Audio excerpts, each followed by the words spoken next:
All right. What's up, everybody? How you doing out there? Welcome back to the show. This is last week's fights.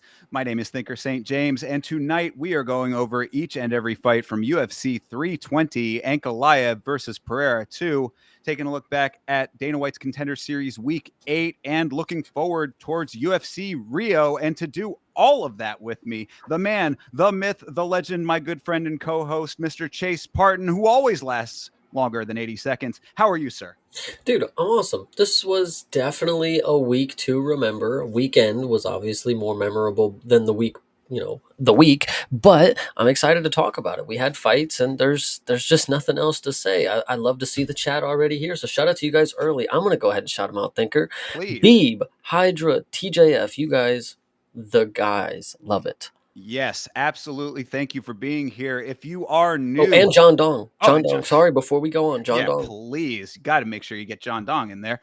Uh, if you are new, if you're hanging out with us, you're not in the chat, but you're hanging out behind the scenes and are new to the show, we're going over each and every fight from UFC 320, as well as the Contender Series and the upcoming Rio card. So if you have anything that you want to talk about that's not pertaining to those fights that you want us to address, put it in the chat. Remind us a little bit later in the stream, and we will see if we can get back to it because we got a lot to go over today, Chase. Yeah, Whole lot. 100%. So yeah. Well, I mean, starting this thing off, would you like to go straight over to the Contender Series? No, I actually think we need to detour real quick since the Sure. chat is popping. They need to understand what we had went through over the weekend. We went to a movie premiere for a Ah, movie that had a box office opening at 6 million, which is very low for Mr. Dwayne Johnson. But if you're here listening right now, I want you to understand you should go see The Smashing Machine. And if you are going to go see that, and if not, you should still go ahead and think about watching the video that we had put out called the Smashing Machine Review 2025. So it's a good time, and I love doing it, and I think everybody needs to go ahead and put the time and effort to watch the movie, the documentary, and the stream that followed, and all the other streams that we did talking about the film and the and the documentary. So I appreciate you taking that detour to say that because that is all absolutely true. Yes, just to address it point by point, crazy that the numbers are so low for the box office for this film to me, considering that it is a quality film.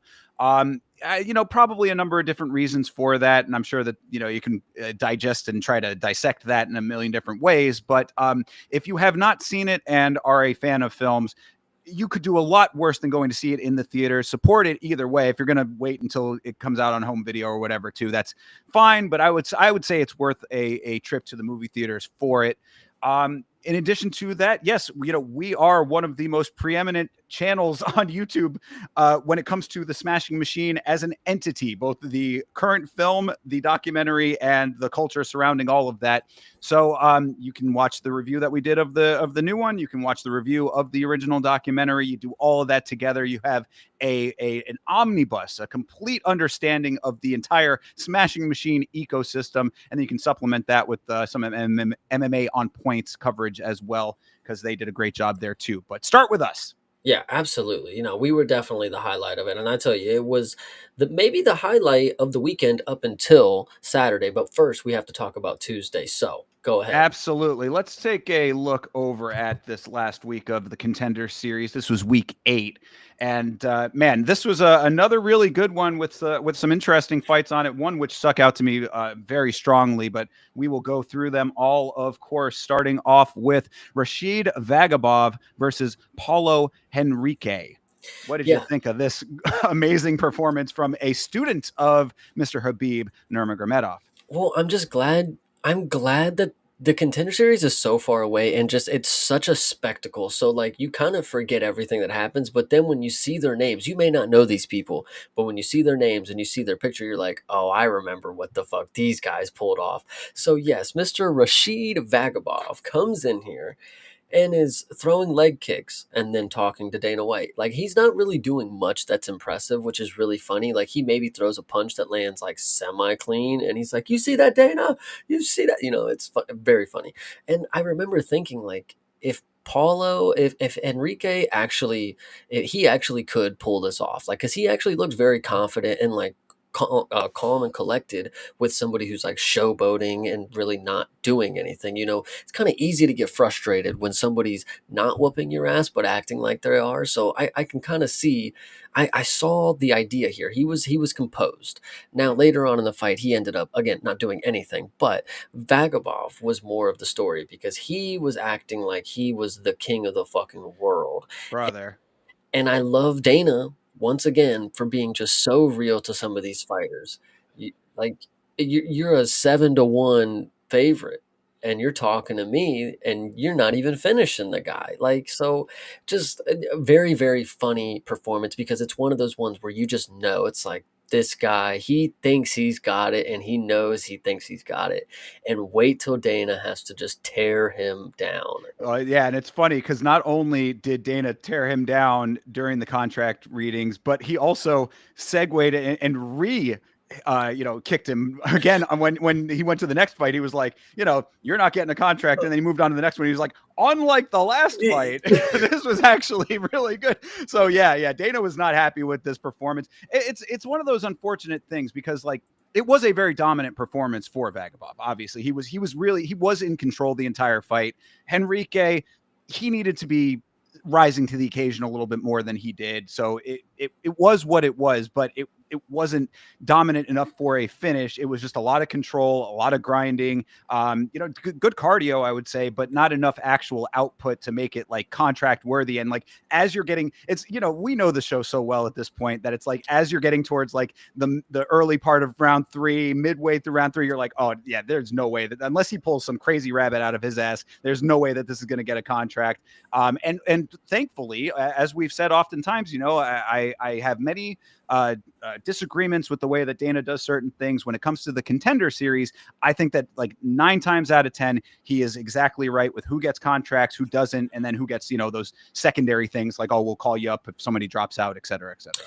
What I think was really telling about this fight was so funny. It's like you watch it for a few seconds, and I personally don't do too much investigation when I'm looking at the screen. I see the numbers, but I'm not paying too much attention.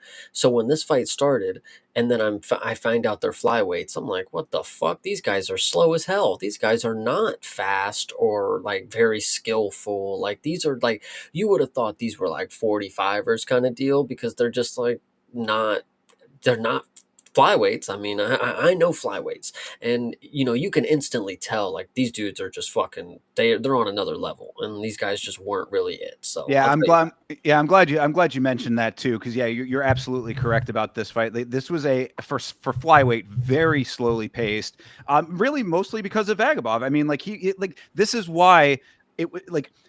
For a dominant performance, this is exactly why it was not contract worthy, was because you had all of the bandwidth, you had all of the leeway and the real estate to make this your time to shine. You had an opponent who was game enough, but not doing enough back to make it, more competitive than you would need it to be to feel like you were in any kind of danger or any of that stuff. You could have styled on this guy, but no, it was a slow, methodical, plodding pace that ultimately ended in a unanimous decision, but a decision nonetheless, and an underwhelming one at that. Yeah, absolutely. I think this one was just fun to start off with because, it's just a different vibe. A lot of times you either get that war at the start or you get that real boring one to start. But this one was just like, it was just a real fun for the story. He ain't getting no contract, but he gonna think he is. And yeah, we gonna love to see it. Sure. It also like felt kind of like if this had been just an early prelims fight on a regular fight night or a pay-per-view or whatever, that it would have just been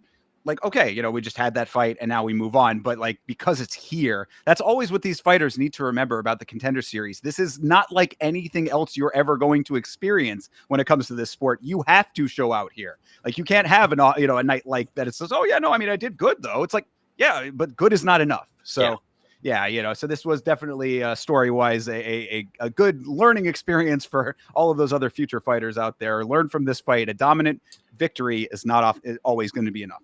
Yeah, 100%. Moving on to a more dominant performance, though, this is Curtis Campbell versus Demba Sek. Curtis Campbell, of course, from England, always courting the English contingency, and dominant performance for sure here, and a finish to boot. But the thing that stuck out to me about Campbell was the Glasses. Somebody has to explain to me like what this dude's vision deal is, and I'm not trying to meme on the guy. You know, obviously he's got something going on there. I think he has a little bit of a cross-eyed kind of thing going as well. Again, I'm trying to be delicate. I don't want to be an asshole to him, but it's noticeable. But to me, it wasn't even about his eyes. It was the fact that anytime that he would turn to profile, like to the side of his face, you could see just how warped everything was through his glasses. So obviously that is a heavy prescription. Mhm. No, I actually think you're making a great point. Once you started talking about the glasses, I remember seeing him in the post fight thinking, would he not have been wearing contacts in the fight? Like, We literally talked about that on the watch along. People were like, do fighters fight with contacts? Do they not? And when I was like, I know for a fact that some fighters do, because it's stated in certain rules, like certain organizations have that in their rule set that contact lenses are allowed. So I think it is like organization by organization, promotion to promotion. But he does not wear contact lenses because he was wearing his glasses all the way up to the cage. So it's like right. I I would be a little bit concerned about. I don't know what the actual vision issues are. Is he nearsighted? Is he farsighted? That's what I was gonna say is, Yeah. you could be nearsighted or foresighted, and if he's gonna be at range and he's farsighted, I don't know. Who knows what the science is behind it? But what I do know is that the Scouse, this guy Curtis Campbell, Yes. with a name like the Pink Panther, Is it? you I didn't even hear that. Oh, that's funny. Oh, we're gonna have a discussion then, because this is great. This is Yeah. great. So, with a name like the Pink Panther, obviously you have to be one of a kind. If you're gonna pull that off and be good, obviously, like you can't just be like a shit fighter and be called the Pink Panther. Like obviously, that's the dude on the street calls himself the Pink Panther. Anyway, this dude comes in here, and to be fair, the striking numbers I'm looking at right now, I honestly thought that they had like a decent flurry before the finish, but you're telling me he did what he did in 7 strikes, and he only threw 9 of them? Like, that's pretty damn good, because the way that he finished him, it was not only the timing of the knee, when he was getting up kind of deal, so he wasn't grounded.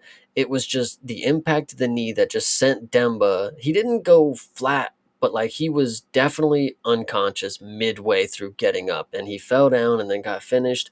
And here's the key thing to know, and I think Laura, who brought it up, Curtis Campbell is one of the few, if not one of the only, on uh, Contender Series, of course, to get the walkout song, well, the walk off song after you get a knockout, because they played the Pink Panther music when he walked out. The da dun da dun. Nice. Da-da. Yeah, so it was great. I really like this dude. I think the Pink Panther thing is awesome. I mean, I've honestly bought into the aura. I've loved it. Yeah, go out there and do that, and you kind of write your ticket at least at this stage. Now, granted, I did want to bring up the other side of this because we'll talk about a couple of fighters on this Contender Series, this event. This fighter Demba Sek is from Senegal. We've talked a little bit about emerging markets in the sport.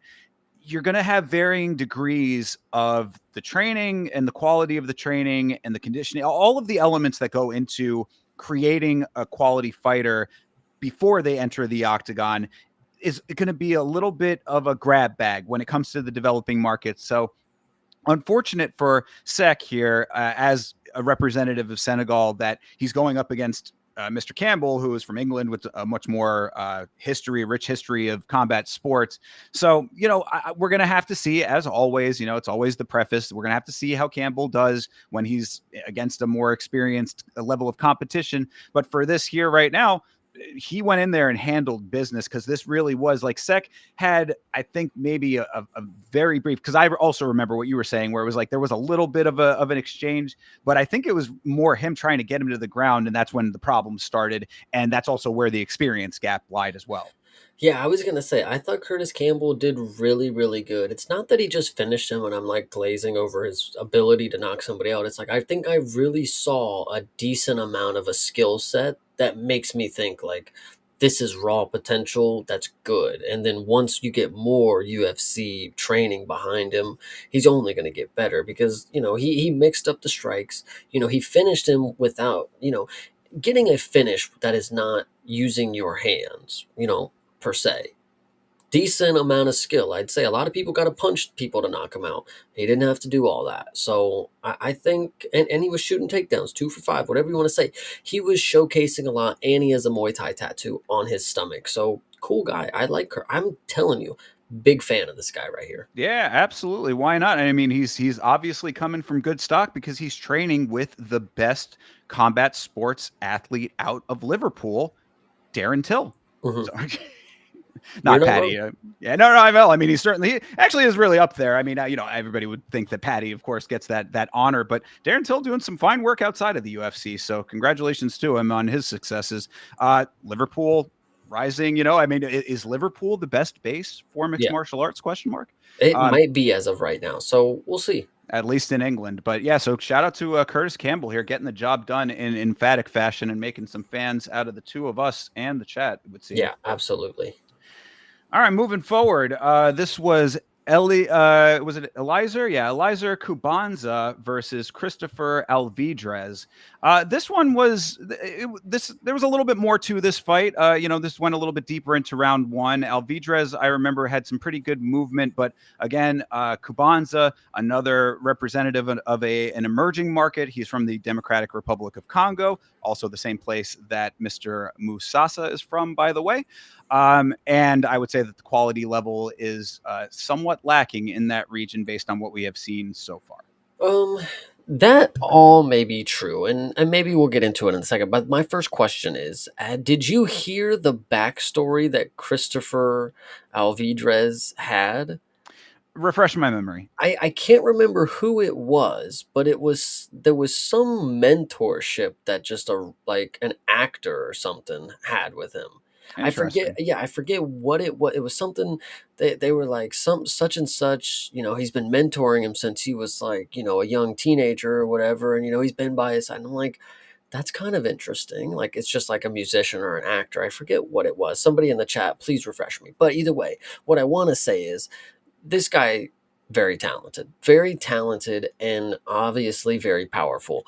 What I want to also say is that Mr. Kubanza, he looks scary, and Dana obviously made that point as well. I think Avidrez made that point as well in his post-fight speech, but like this dude genuinely is a scary looking guy. But Yeah, Hydra making that point as well, by the way. dude, yeah, this guy though, I genuinely think this is one of these examples where you would say the ref had to stop him because he was going to get himself very, very hurt. This dude was not going to stop fighting after getting just brutally beat down for the majority of the latter of the round. Like this Alvidrez dude was just teeing off on him, knocked him down twice, had him flopping around like a fish. The ref, I mean, it was one of those ones where you're watching and it's like, stop it. Okay, he's still there. Never mind. Don't stop. Stop. And it was a good time to stop it. Like he was definitely going to keep getting just beat on for because he wasn't just, it was so hard to watch. Like he was giving thumbs up. He definitely was giving thumbs up, but you like punch with the thumb, dude. You can't just give it up. Like, I don't know, dude. Yeah, no, I mean, and this is the unfortunate nature of the skill gaps that we've been seeing on this season and with this type of dynamic in this fight.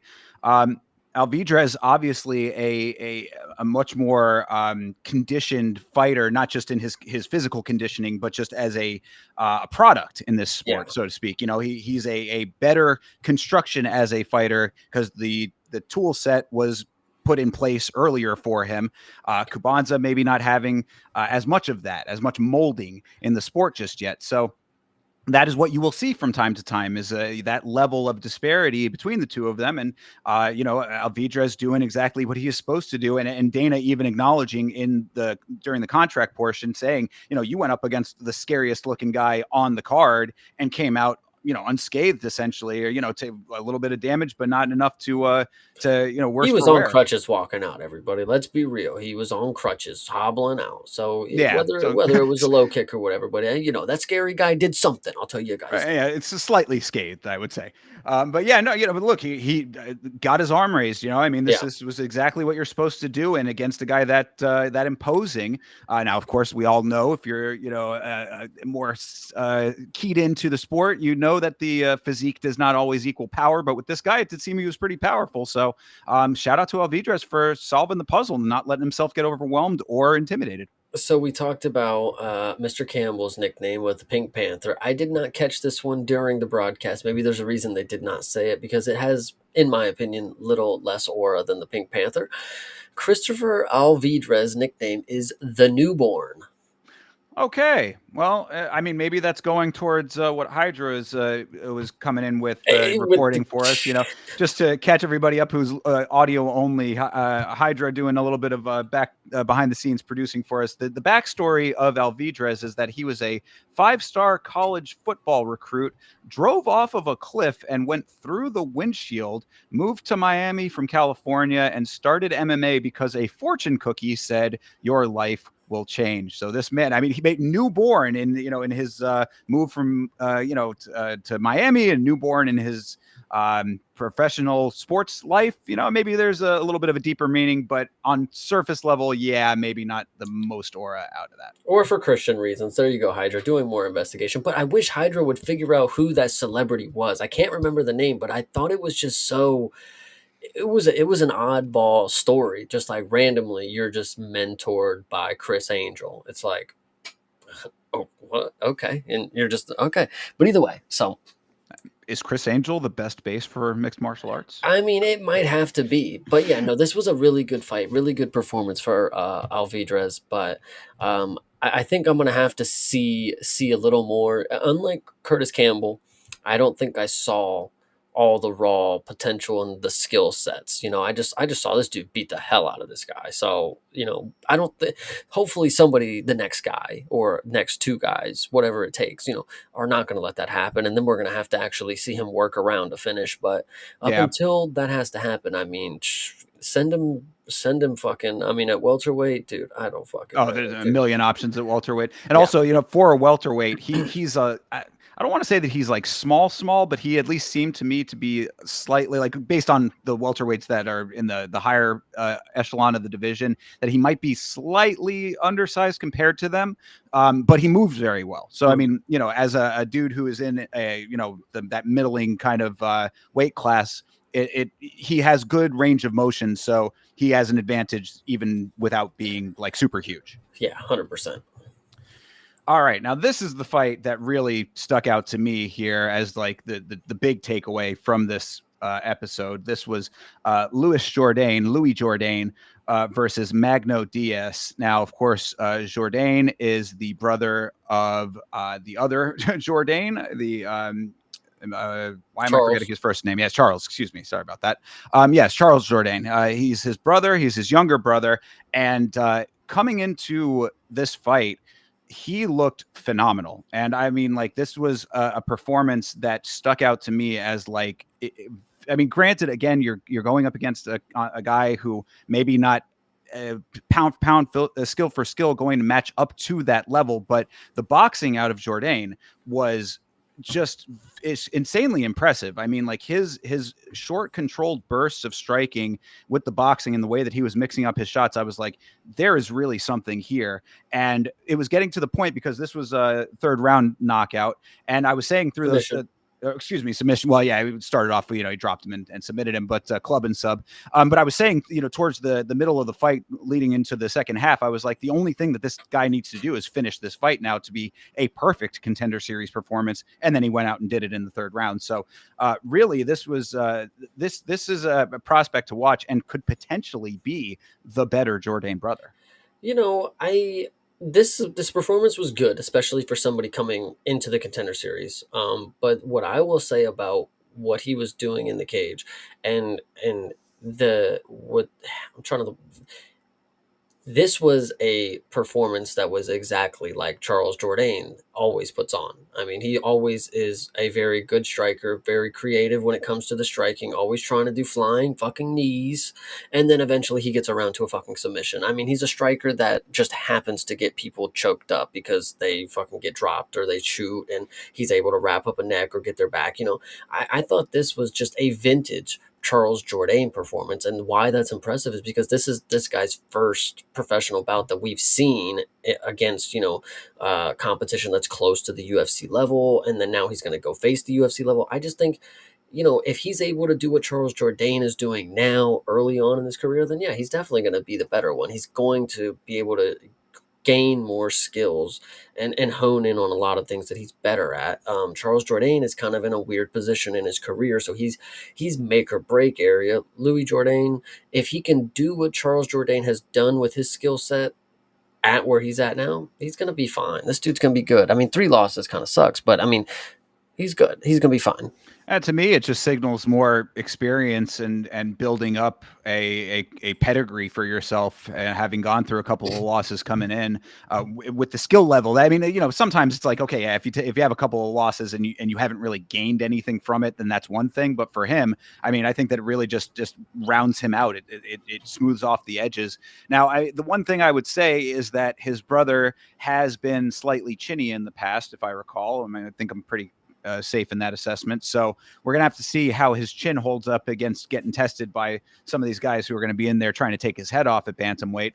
But, as of right now, we did not see a grand testing of it. So that's going to be, kind of the lingering question I would have, because he strikes so quickly that I would be a little bit worried about him getting countered sometimes. Now, granted, you'd think that his hands in motion should at least have a little bit of a barrier to being countered, but we've got some really, really sharp shooters at bantamweight. So there are probably going to be people who will find the openings. So that would be the only thing that I have as a remaining question. Other than that, every other skill set that I saw from him is absolutely UFC ready. Off you go, and we'll see what you can do. Hell yeah. So yeah, good deal here for Jourdain. Very nice. Yeah, no, One I thing agree. the last thing I did want to bring up though, real quickly, was that Charles was there with him, and awesome that you're getting the support of your big brother. Love to see it. They're now the first Canadian brother duo in the UFC, so that's a little history there as well. Little note to Charles Jourdain: let him talk, dude. Because Right. Charles Jourdain jumped on the microphone and essentially had a whole lot to say while his brother's kind of sitting there nodding along. It's like, dude, this is, he just won the fight. Let him have his little moment on the microphone, because as you have said, Chase, this is not only your audition inside of the octagon, this is also your audition on the microphone. So give the man his shot to do that. I mean, Charles Jourdain just wants to show you guys that he's still got it on the mic. I mean, Yeah. Well, go out and win your own fight, and maybe you'll have another shot to do that as I'm gonna well. let you finish, but Yeah, for real. You never want to Kanye your own brother. You little brother, your own brother. I honestly, is it too far fetched to believe it could happen? So Yeah, who no, knows? exactly. But so anyway, that aside, though, very nice performance for him, and I'm sure we're going to see good things from him in the UFC. 100%. 100%. All right. And the final one of the evening here. This was, to me, the feel good story of the evening. I was just talking about emerging markets and that kind of stuff. Now, granted, this fighter does not actually train in his home country, but still representing a country that is very underrepresented in the sport. I think he's the only person to do it. But so this is Vitor Costa. He is from Brazil. That's very well represented. But he was fighting Damian Pinas. And Mr. Pinas is from Aruba. So shout out to Aruba, getting some representation. I had somebody in the watch along who was from Aruba representing there. And he got to see his guy get a very nice win here, because Mr. Pinas is pretty impressive. Yeah, it's saying victory by TKO doctor stoppage, but I think that's confusing me on how this actually went, because I believe from what I saw, this was just a very easy stand up between them. Damian Pinas, he actually has some very good boxing. It's not anything that you've never seen. It's just classic boxing. He really just knew how to throw a really mean combination that put him off balance. He dropped him to the ground, and then I think he just dropped an extra strike on him that kind of, for some reason, he was leaking blood. That's probably what the doctor stoppage is talking about, because when he landed that final strike, I mean, he instantly opened a cut on his forehead and he was just leaking. But it's like he just punched him. It was kind of crazy. But no, Pinas was He was fine. I mean, he showed, I think, more or less what this was for him was the promo audition. Because after the fight, he had a lot to say. He had a lot of different languages he could speak. He spoke very good English. This dude's kind of just a Chad. I mean, he's going to make a lot of fans if he's able to do what he just did another time on a on the UFC stage. I mean, he's going to get a lot of people talking. True. Now, the other side of all of this, and I appreciate, Hydra's doing some great behind the scene production for us here, but reminding me, because I did forget about this detail. I said it's a feel good story. That there is the darker side of this fight, unfortunately, because Vitor Costa was very vocal about his mental health struggles, and he is an advocate for mental health awareness. He in the past had gone through some really dark times and attempted to unalive himself in the past. So mixed martial arts is the way that he is channeling himself into something better, and he was kind of representing a better path through combat sports for people who might be experiencing similar things, and that's a solid message to have. Unfortunately, he got really badly beat in this fight, so it's just one of those unfortunate deals here, and hopefully that does not have any negative impact on his mental state. He can come back. He can try again. We've had plenty of people get in on their second attempt, do much better in their second times around. So that does put a little bit of a damper on this thing, because as you had said, Damien over here he's a jovial, happy character with he's the multilingual deal. I mean, he a lot of things to like about him. So it's like that was really cool on that side, but it's the thrill of victory and unfortunately the agony of defeat on the other side for someone who was going through some unfortunate circumstances in the past. So Yeah, I definitely agree. Yeah, no, this one was it was a fight to cap off the night. I'll tell you that, and it was definitely good. There was a lot of finishes for tonight, so I liked it. yeah, Or absolutely. well, This was for this night, excuse me. Yeah, no, this was a fun one. I really good fights as we've been having. I mean, again, we keep saying it, but the same note keeps applying. Aside from week one of this season, we've had some really quality events for the Contender Series, and we've got two more to go. So, Tuesday night, tomorrow night, that is, hang out, and we will be watching. Hell yeah. Well, that is all of that. But we had a pretty big pay-per-view over this weekend. Chase, did you see UFC 320, which was Ankalaev versus Pereira 2? Oh, I saw this. I was watching this one live with all of my beautiful viewers over on my YouTube channel. Of course you were. I was watching with the Vitz King. Finally, the team back together. So this was a big event and a very fun one to get the gang back together. But this was this was something, man. This was a pretty good one. So UFC 320 was Ankalaev versus Pereira 2. It took place at the T-Mobile Arena in Las Vegas, Nevada. And I've kind of tipped my hand on what I thought of it. Chase, what were your initial impressions of this event? I'm looking back through it right now, and I think my initial thought of what I witnessed on Saturday was that the last three fights saved what was not a great time. Okay, fair enough. I mean, let's talk it through, and then obviously, I'll ask the question at the end, and we'll see if we come to the same conclusion. Because Hell I've heard that assessment from a couple of people, but I do think that there are some pretty decent points throughout this thing, punctuations, I would say. I can see that. All right, well, let's get into it a little bit here. So, starting this thing off was definitely not one of those punctuations. This was Veronica Hardy versus Brogan Walker. Yeah, this was not necessarily the fireworks display that you'd want to start off the card. I mean, is it ever gonna be a fireworks fight with Veronica Hardy? I don't know. She's just never gonna be fun to watch. I don't think people lie to themselves because she's pretty. I think that's what it is. Like they truly believe just because she's pretty that she's fun to watch. But honestly, this is not it. I've seen fun women fight. There's actually a woman that fights later on in this card that I would tell you is honestly a fun performer. But this fight right here had neither of those. So I was just, it was just hard to just understand that Veronica Hardy has been here so long and the best competition that they can find for her that's like worthy for her to beat is somebody that I've just never even heard of. Like, Well, see, I mean, Brogan Walker has been around in one way or another for a while. She's coming off of The Ultimate Fighter years ago and all of that. So she's technically not a no name, but like the fact that she's a no name to you kind of says what it needs to say about her. And this performance certainly spoke to that as well, because I mean, when we were talking about this last week, Veronica Hardy being what I think she was like a minus 900 or something like that at the time. I think she closed it like a minus 700, somewhere in that range. And we're like, God, you have to really be off of your base to make Veronica Hardy that big of a favorite. But somehow, some way, Brogan Walker pulled it off, because I mean, she really, like, there were a couple of little flecks of things happening for her, but just very inactive, and allowing Veronica Hardy to take the lead and do what she wanted to do, even though it wasn't all of that much. I mean, definitely wasn't getting to a finish. Well, it's just really funny and really telling that Veronica Hardy can get a 30-27, and people will look back on that and say she dominated Brogan Walker.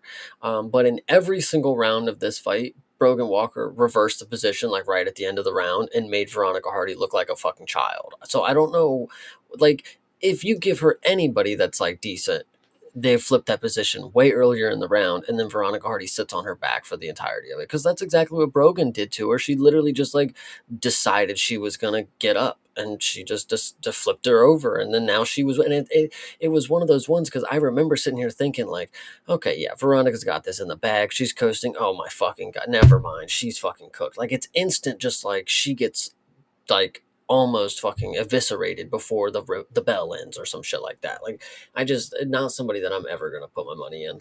Yeah, I mean, this was a prime example of why I am so adamant about getting after it early in fights. I mean, Brogan Walker, she's just kind of taking pictures for a lot of the early part of this fight, and then and exactly what you said, she'll reverse, so it's like she's not in danger of necessarily having the fight ended, but if you wait as long as she did to start turning up, this is exactly the outcome that you get.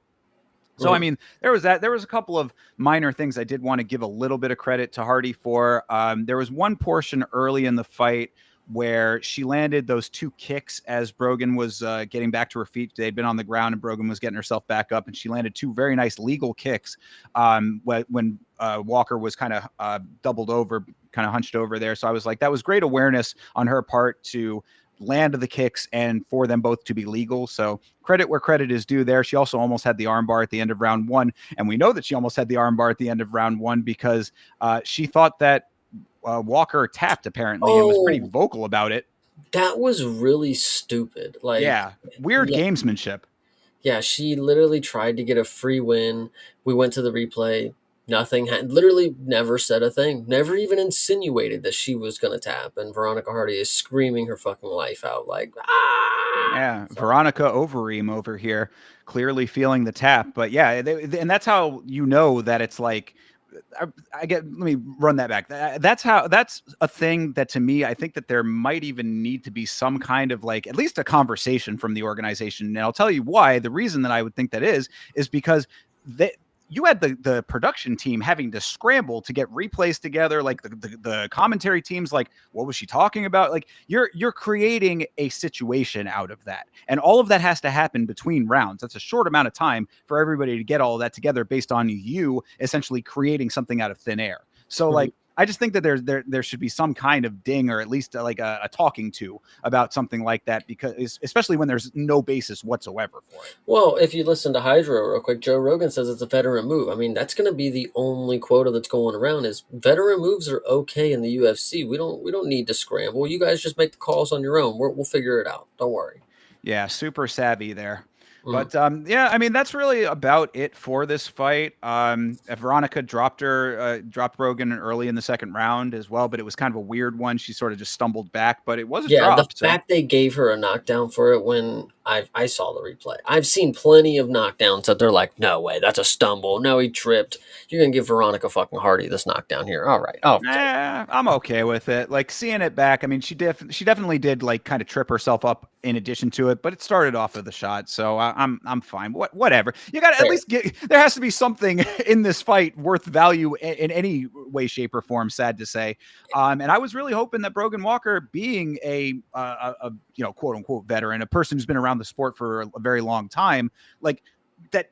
that would have played through. That you know, this would have been a really nice one of those big wide gap upsets here for Brogan Walker. That could have been a nice story for this fight. She comes in, shows that she's defying her age. I think Brogan is 38, I believe. So you know, she's you know, at least somewhere in that range. Yeah, Yeah, she's a higher 37. 37. Okay, it's close enough.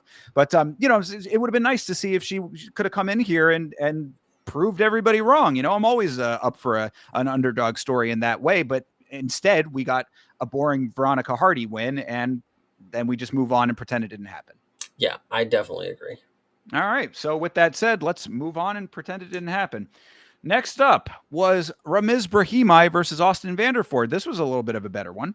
Yeah, I mean, I thought, I mean, if you could call it right down the line, I'm pretty sure I knew this was gonna be an upset for Brahimaj, and I think a lot of people kind of felt that. I talked to a lot of people who agreed that it just doesn't make sense for Ramiz to be the dog here. Austin Vanderford, not necessarily somebody that's proven a lot, other than he can beat a very bad opponent on short notice, which is really good. But Brahimaj, I mean, he's just been doing the damn thing, you know. I can't really tell you that he's not, you know, been showing me that he's got hands. You know, put Mickey Gall out, then chokes out Billy Goff, you know, and now comes in here and chokes out Austin Vanderford. You know, Brahimaj is low key sleeper as one of my favorites right now. I mean, I dig the dude. He's really fun. I agree entirely. I think that he is one of those dudes that's bubbling under the radar a little bit, you know, right there below the surface. And you know, when people start to pick up on it, he's gonna take off in a bigger way, assuming he can continue doing what he's doing. Yeah, I thought that Vanderford, I like him as well. Actually, you know, it's like he would have, theoretically at least, have all of the trappings of someone that I would be a little bit skeptical whether I would like them or not. But he seems like a pretty cool dude, and he goes out to fight. Like, this was a decent performance for him earlier in this fight. I mean, the first half of the first round was a little bit slow. It was a bit of a feel out on both sides, but Vanderford ends up landing a decent head kick and gets a takedown from it. I'm like, okay, you know, he's showing that he's actually out there to do the thing. He's not in here just to take part. You know, I mean, like, I appreciated that aspect of it. Ramiz was seated against the cage for the whole rest of the round, kind of accepting the position. So I was like, that was a little worrisome for me. Vanderford takes that first round. So, you know, things like that is why, you know, my last note of this whole thing was that I was like, I like both of these guys. I hope that Vanderford sticks around, and it was a good win for Ramiz after he finally in the second round, you know, comes out really hot, head kicks, and gets the guillotine set up. Yeah, no, this was really good. Vanderford is fine. I'm not necessarily a hater, like some other people that we'll talk about, but this guy is, you know, it was just not his time against Brahimaj. This dude is just on his way up. He's another part of these New York kind of these class of New York athletes that are training out of there that are really really good. You know, I'm pretty sure he trains either with Aaron maybe and all them, but I could be wrong. You know, I know they're out of New York, but Yeah, that might be. I think that might be correct. But yeah, you know, the two of these guys had really good wrestling exchanges in that second round. They a lot of reversals on both sides. They were like, you know, they had that roll through and transition period there, and both were keeping with it. I was like, this is a good competition between these guys. And Ramiz just stayed active with the strikes, and then the guillotine that he ended up getting to finish the fight was really quick, very very sneaky. You know, setup of the hands, but effective. You know, got it in there and cinched it up, and it was a pretty quick completion of the whole thing. So I was very impressed.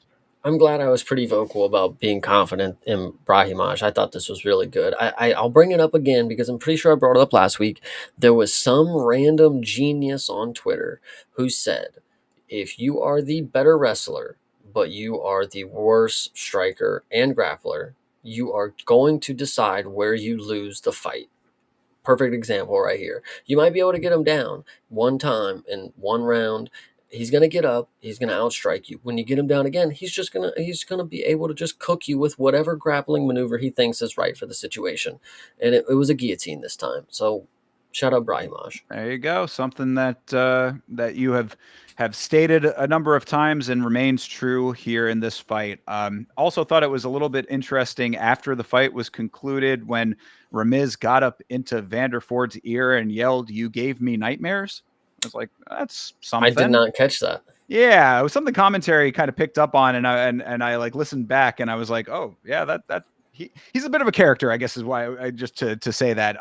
Definitely the New York in him comes out, but has a pretty compelling backstory as well. Ramiz, he had like a tumor behind his eye that required some pretty extensive surgery, and there was a time where they didn't think that he would be able to fight again for a brief period. So overcame a lot of obstacles to be in here getting wins. So good deal on that as well. Hell yeah! Shout out Ramiz. Yeah, absolutely. And Did good he wear call. his cone hat this time? I He didn't. certainly did. And he gave it to Okay, Joe Rogan and he said, keep that's this. And that's Rogan said, I've why. got several of them now. Good deal. That's why when I saw him taking the picture, I was because I came back from the bathroom. I was like, "Whoa, where's the hat?" But yes, that makes sense. He gave it to Joe. Yes, indeed. And Joe with his little nipple hat was very nice. Yeah.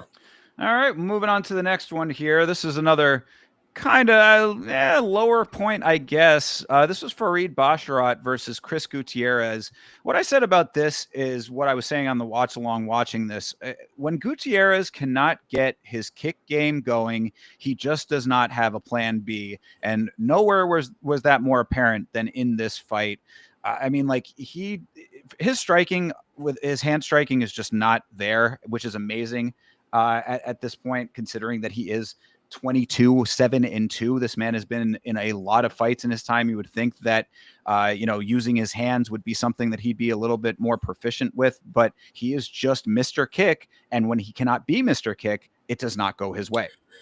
This fight sucked. This is a 14-0 prospect against somebody who's a minus or a plus 400 dog. That I should be seeing smoke session. Like, what are you doing for Rebash? Right, you're supposed to be one of these brothers that are coming up. That they're supposed to be very highly touted. We already know the Bonfim brothers are frauds. We know your brother is a fraud. Now we just watch you get a boring decision against a dude who is very finishable because you held him down for a decent amount of time, and I'm pretty sure you're a grappler. So I don't know. This is just tough. I will say Basharat's striking did look fine, but that's just against Chris Gutierrez, who is doing nothing.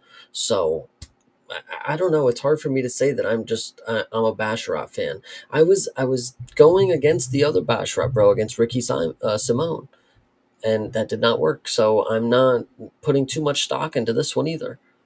Yeah, I can see it. I mean, this was very low activity in the first round until Basharat gets the takedown on Gutierrez, and Gutierrez just accepted the fuck out of it. That would have been a prime opportunity to turn this thing exactly where you want it to go, and didn't really take all that much advantage of it. I mean, there were a couple of decent clean shots in the second round from Basharat in the stand-up. Gutierrez was just a mannequin. Again, this is another fight where you have all of the real estate in the world. Like if you are aware, like this is a great example of where watching tape on your opponent can come in handy to the nth degree, because if you know Gutierrez, you know his game plan forwards and backwards. It's a very one-dimensional game plan, which is why I was saying if he doesn't get his way, you've got all of this free range to do whatever you want, and this is what Basharat ends up doing with it. It did ring a little hollow. Yeah, I mean, there's just not really much else to say, to be honest. I mean, I could have told you that Chris Gutierrez was going to put on a lackluster performance. He always does. He's never somebody that you can consistently count on. He might have a one-off good performance, but that's the reason it's called inconsistent, is because he won't do it again. So. Yeah, absolutely. I mean, he did turn up the striking a little bit in the third round. He knew he was down 2 rounds, but that's where the hand striking element of things came into play, and it was just not great. And then he ended up kind of gassing out towards the end after putting that effort forth. So Basharat ends up getting another takedown. That was about it, really. I mean, Gutierrez did have a nice reversal when he would shook him off of his back, but really not too much doing. I mean, you say Basharat did nothing, but I mean, he did go for the Rolling Thunder in the second round. That was something. Yep, he did do that. And yeah, this fight was still ass. It's only goofy if it doesn't work, but it needs to be paired with a whole lot of other cool stuff for it to be like, man, Andy went for the Rolling Thunder, True. Yeah, Justin Gaethje threw a bunch of hooks, and he did the Rolling Thunder. Right, exactly. So Fareed Basharat gets the win. 2-1 Basharat made sense to me. Gutierrez might have taken that third round. That's fine, but Basharat stays undefeated. I think that you probably would agree with me in saying that Basharat may not stay undefeated for very much longer. Just give him Malcolm Wellmaker right now. I like it. There you go. Yeah, that'll be a real easy way to finish that. But yeah, there you go. All right, well, let's leave that one in the past and move on to the next one here. Macy Chiasson versus Yana Santos. Now, Chiasson missed weight by not a terrible margin, but enough. I mean, she missed weight by 2 pounds. This is the fourth time that Yana Santos has had to fight a woman who has missed weight. And Yana Santos was not too happy about that. She took to Twitter to voice her, her frustration with that. And commentary was really trying to play up that she was fighting angry. I guess you could see it a little bit. I didn't necessarily think that it was all like they were making it out to be, but I'm sure from Yana's side, it does kind of suck to have, 4 opponents all missing weight on you.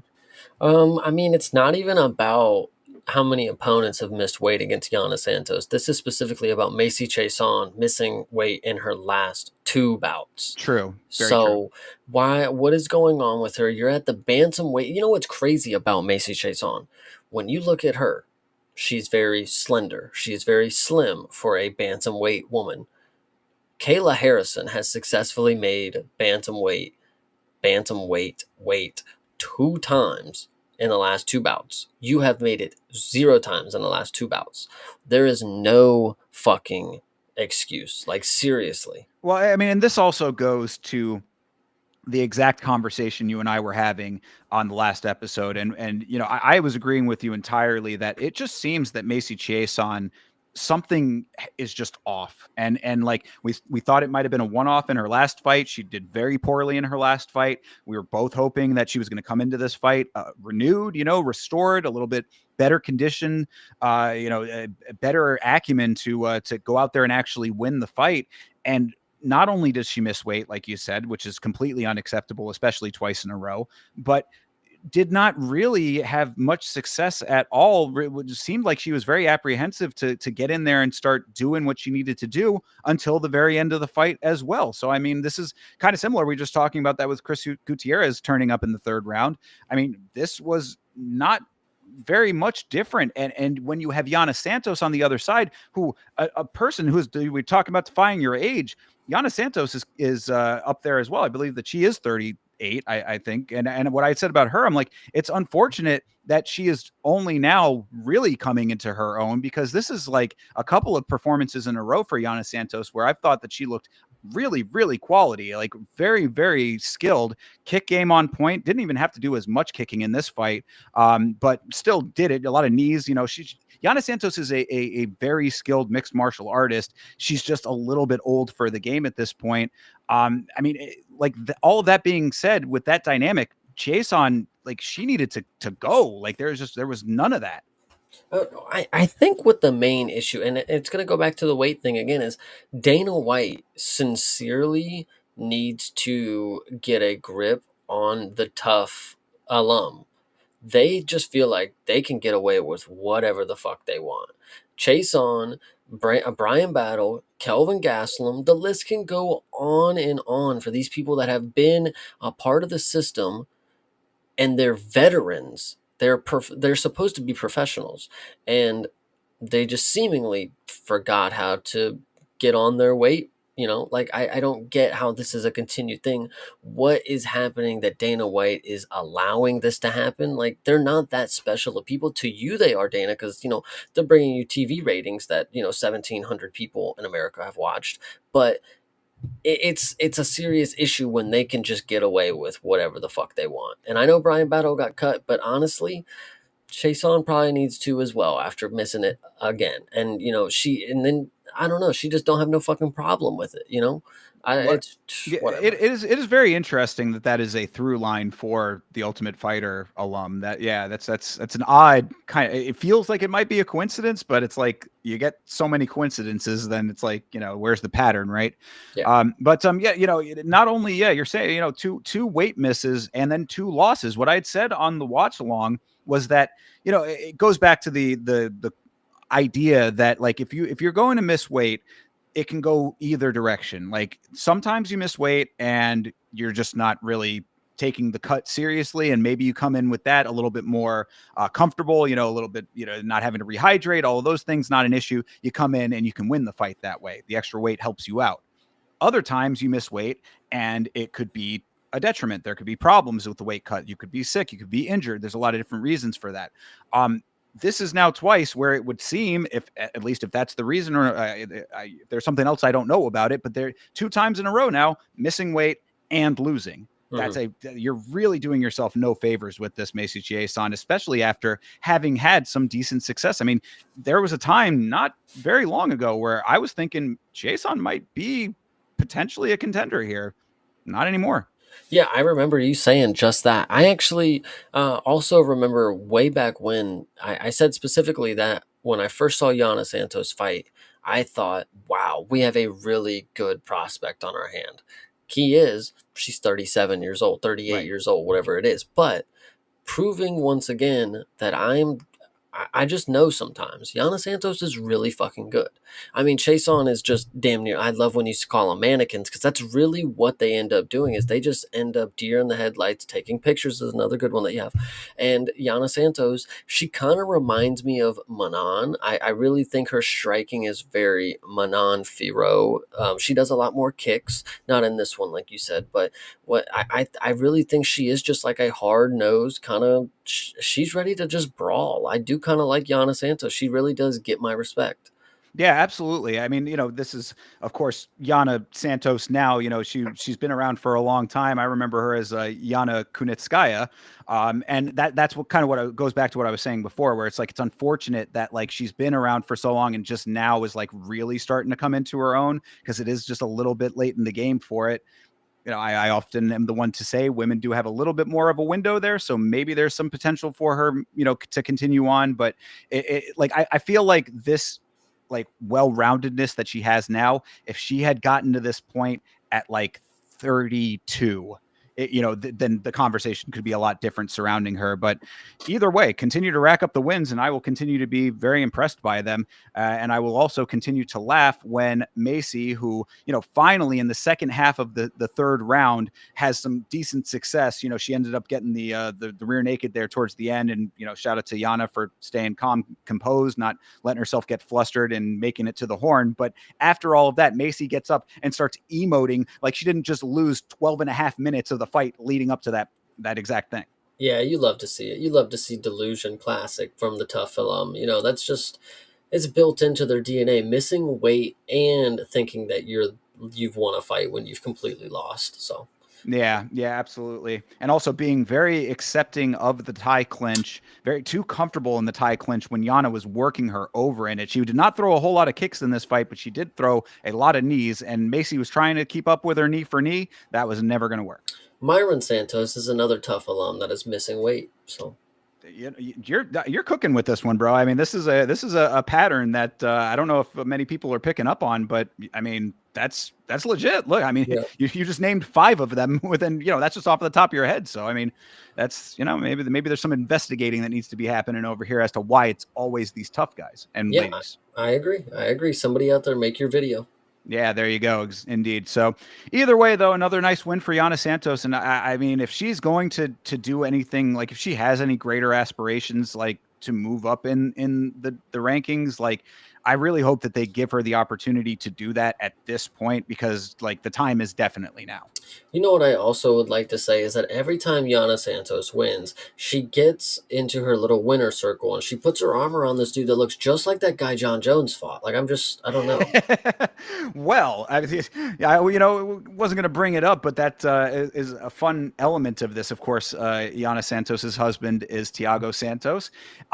So when Yana found out that Chieson had missed weight, she put a tweet out saying that like Chieson is disrespecting the sport, right? And my response to that was, it's like she's not wrong, but you might want to talk to your husband about disrespecting the sport, considering that Tiago has had his sips off the juice box, if you know what I'm talking about. Nice. And I actually think that I've brought it up before. It's like she's probably tested the juice herself, And since it's in the family, whatever you want to say. yeah, the couple that juices together stays together. I don't know. I mean, that's wild speculation, but I get you. anyway. So, all right. Well, good win for Yana though. So keep on keeping on, I guess. Next up, Punahele Soriano versus Nikolai Veretennikov. Now, what I had said going into this fight is that Punahele does not have to be the best. He does not have to be elite. All he has to do is be better than this terrible dude Veretennikov, and everything should be fine. And that is exactly what happened here, even considering, and I thought that this was very scary coming into this fight, John Anik on commentary, top of the fight, saying Punahele, not the biggest self-believer, but gaining confidence. I was like, oh no. That is, he's saying that in the pre-fight interview that he's not believing in himself. That does not bode well, but still got the win though. I don't think this fight deserves a conversation, or at least a large portion of a dialogue, because there was two things that happened in this fight. Punahele picked him up. Punahele sat him down. And then actually, if you want to add a third thing, he laid on top of him for the 14 minutes or whatever it was. This fight was just so fucking bad. The whole first round was Punahele in half guard, Veretennikov not moving an inch. Punahele not producing enough that makes the ref even question if he can stop it or break it up. And it was just a very stalemate for the first two rounds. Then you have this weird moment. I think it actually happened in the second round where Veretennikov just reverses the position and then just almost fucking finishes him instantly. And then we get right back to the same position where Punahele's back on top. It was like in 30 seconds, you watched Punahele almost sell the entire lead that he just had, almost get finished, and then get back to the lead that he had. It was a very weird fight, but this also was a terrible fight. Oh my goodness. Well, I mean, this is the classic it takes two to tango, but this is when both of them are not great.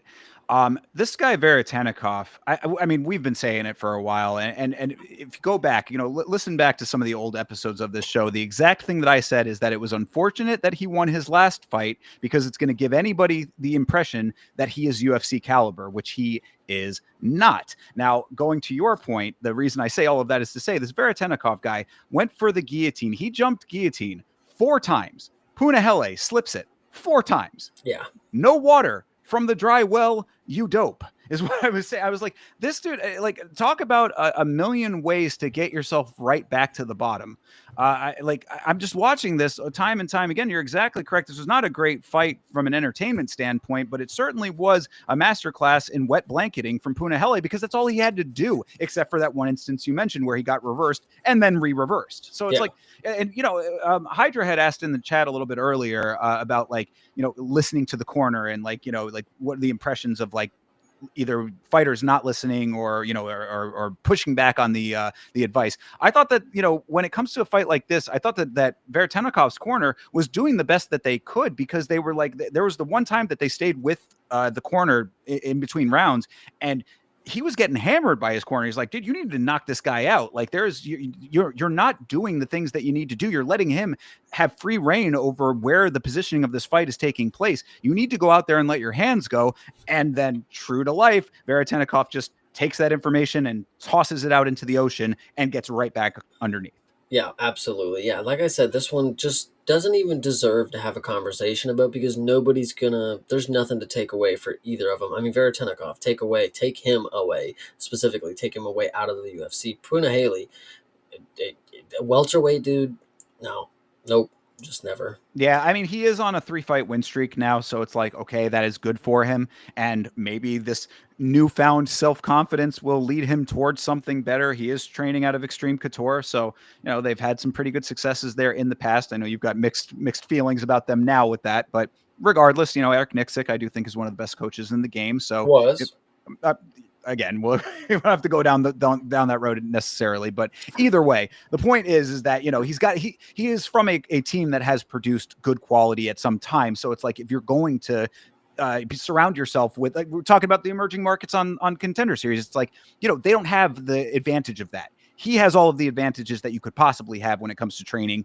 So maybe there's some potential for him going forward, but it certainly is not this. And being better than Veretennikov should be a foregone conclusion. I couldn't agree more. Get this guy the hell out of here. We're saying that from the Vanderford fight. Get this guy out of here. Well, he missed weight in the Vanderford fight too, so he was already on the shit list. And then, against Prado, I mean, not necessarily the greatest performance and not necessarily the greatest opponent, but it seemed like they wanted to keep you around.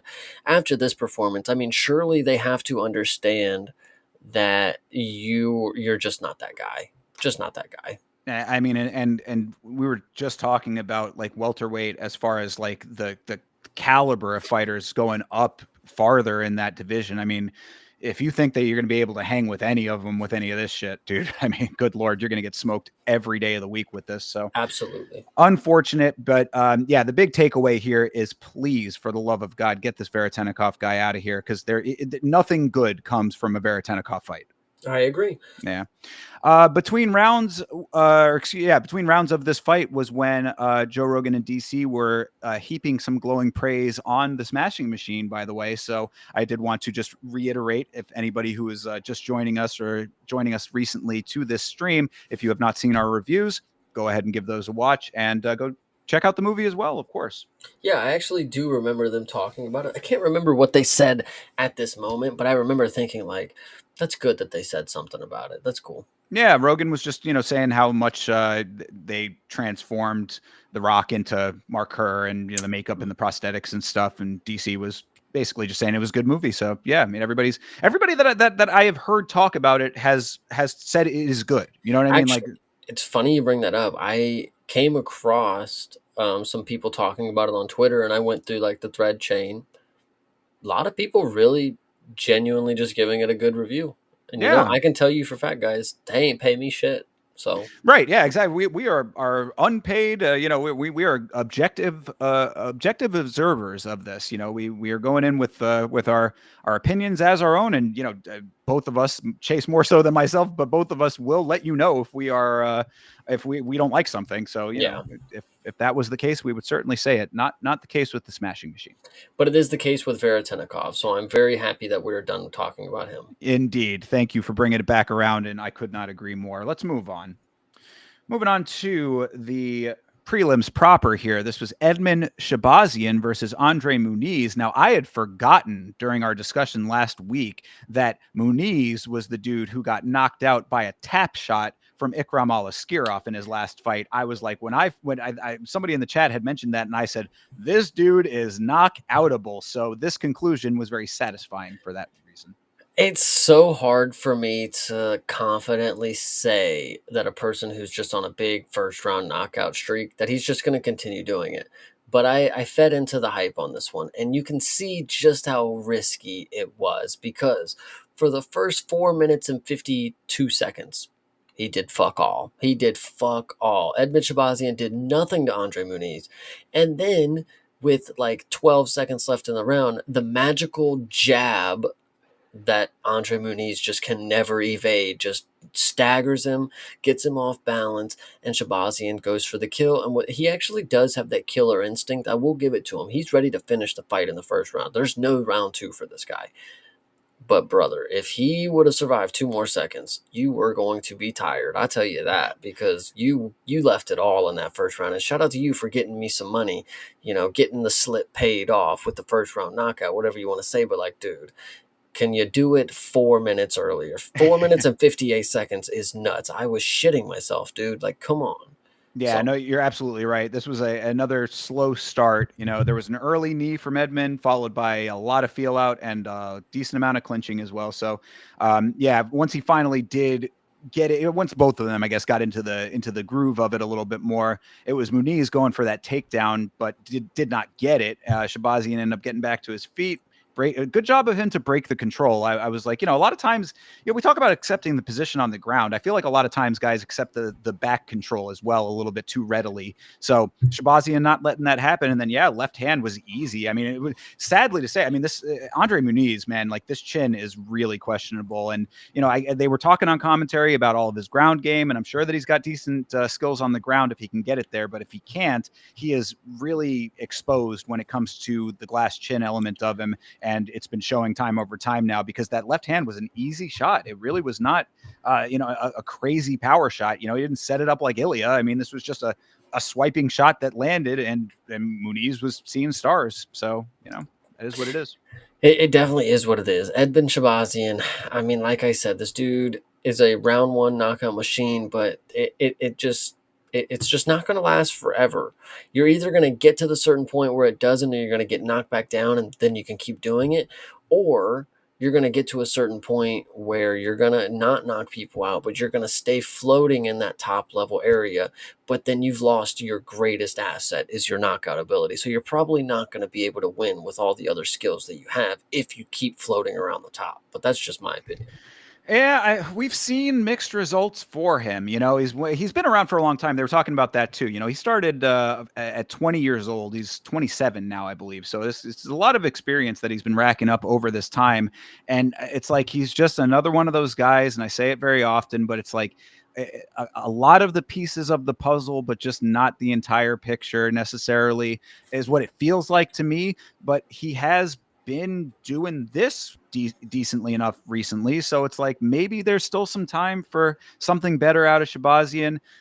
Time will tell, I guess, is really all I can say, because it's like what we've seen up until that point. It reminds me of Chase Hooper, where it's like you've seen a lot of like the young era of that fighter, and maybe this is like the second phase, like the second chapter of the career starting, or or they're already in it a little bit. So it's like maybe there's still further evolution to happen, perhaps, but it remains to be seen. And a couple of good wins, it's like you're always waiting for that other foot to drop when it comes to some of these guys. 100%.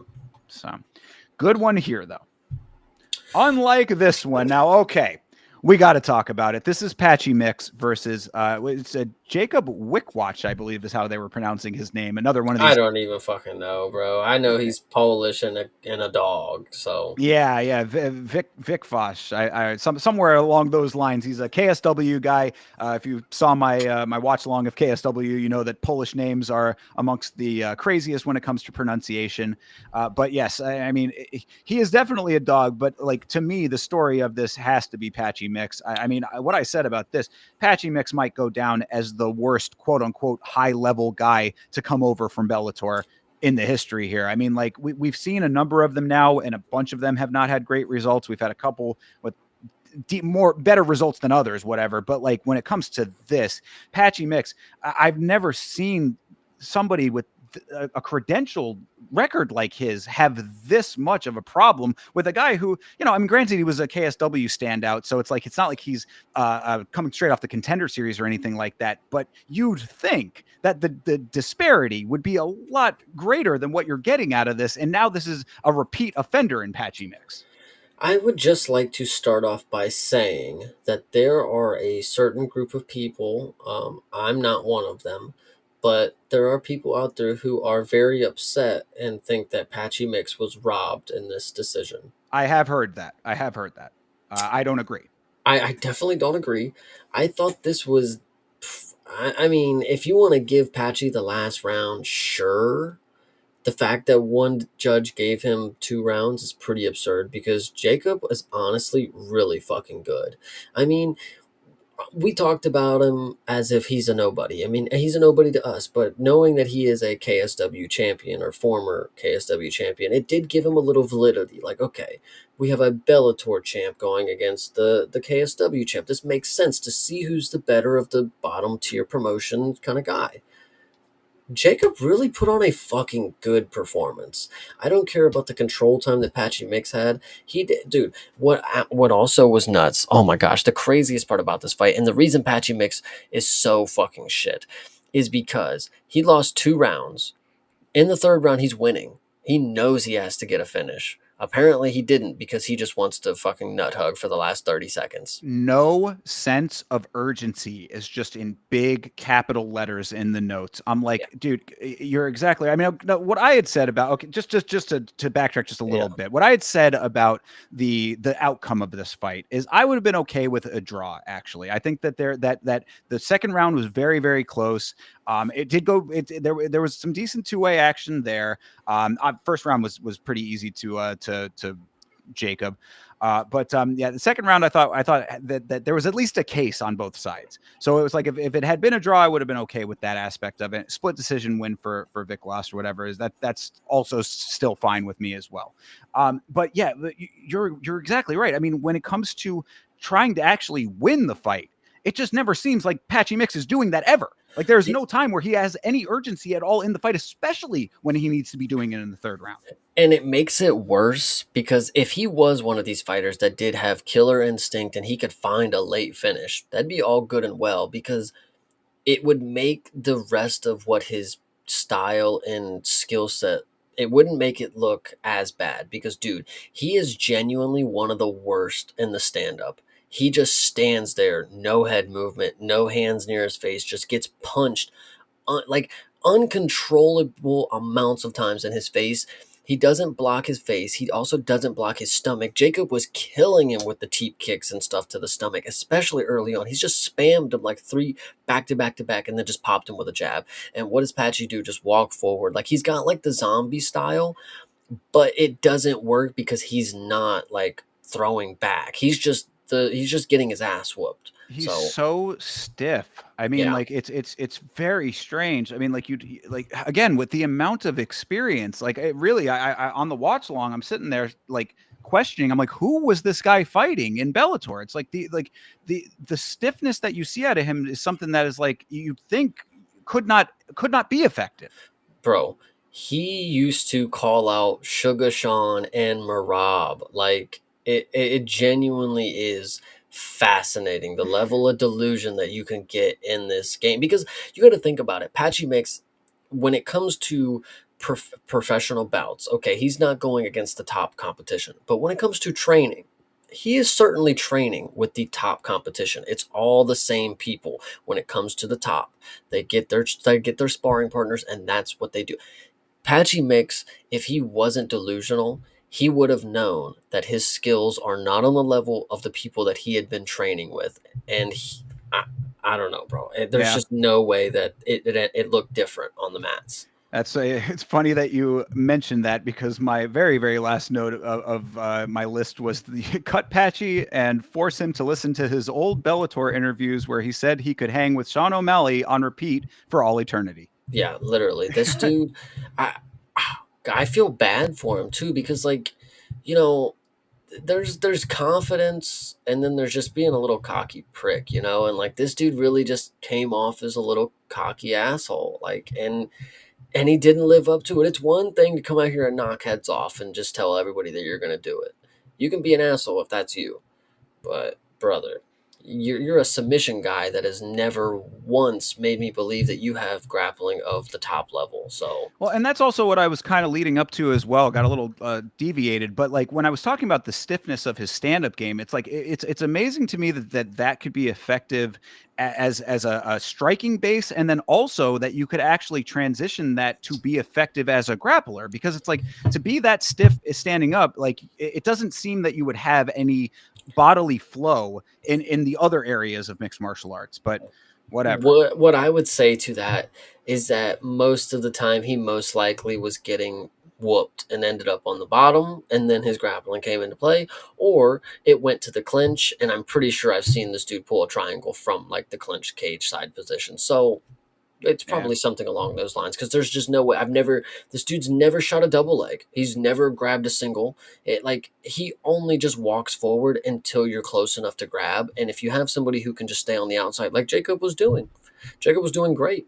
He butchered him for 2 rounds, made me believe that Patchy Mix is shite. So Well, he yeah, actually won. and to that point, when it comes to Vic Watch, I did want to say that he is definitely a grinder. I mean, on the ground, really doing some nice work, striking really sharp early in this fight as well. I would like to see a little more volume out of his striking earlier, but first time in the octagon, I think that you can give him a little bit of a pass. But on the ground, doing some really nice work, taking Mix to task, doing the damn thing down there on the ground.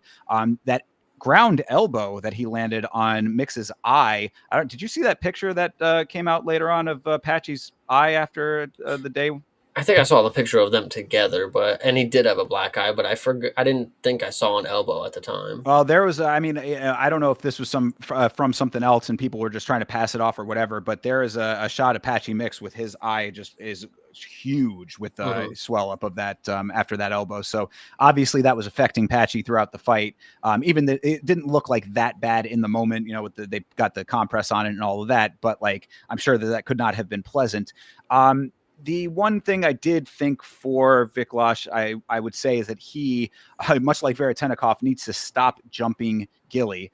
This is the UFC, brother. That is not going to work. But aside from that, I mean, really, as you had said, quality performance for a newcomer, definitely deserved to be in this slot. And on the opposite side of that, it goes to show that Patchy Mix, sadly to say, I mean, like, I really wanted to believe otherwise, but like, if you put Patchy Mix in against a higher level guy starting off, and it's like, okay, he doesn't have success there. You put him in against a guy who's making his UFC debut, even if he is a high level KSW guy, and he still has this type of performance.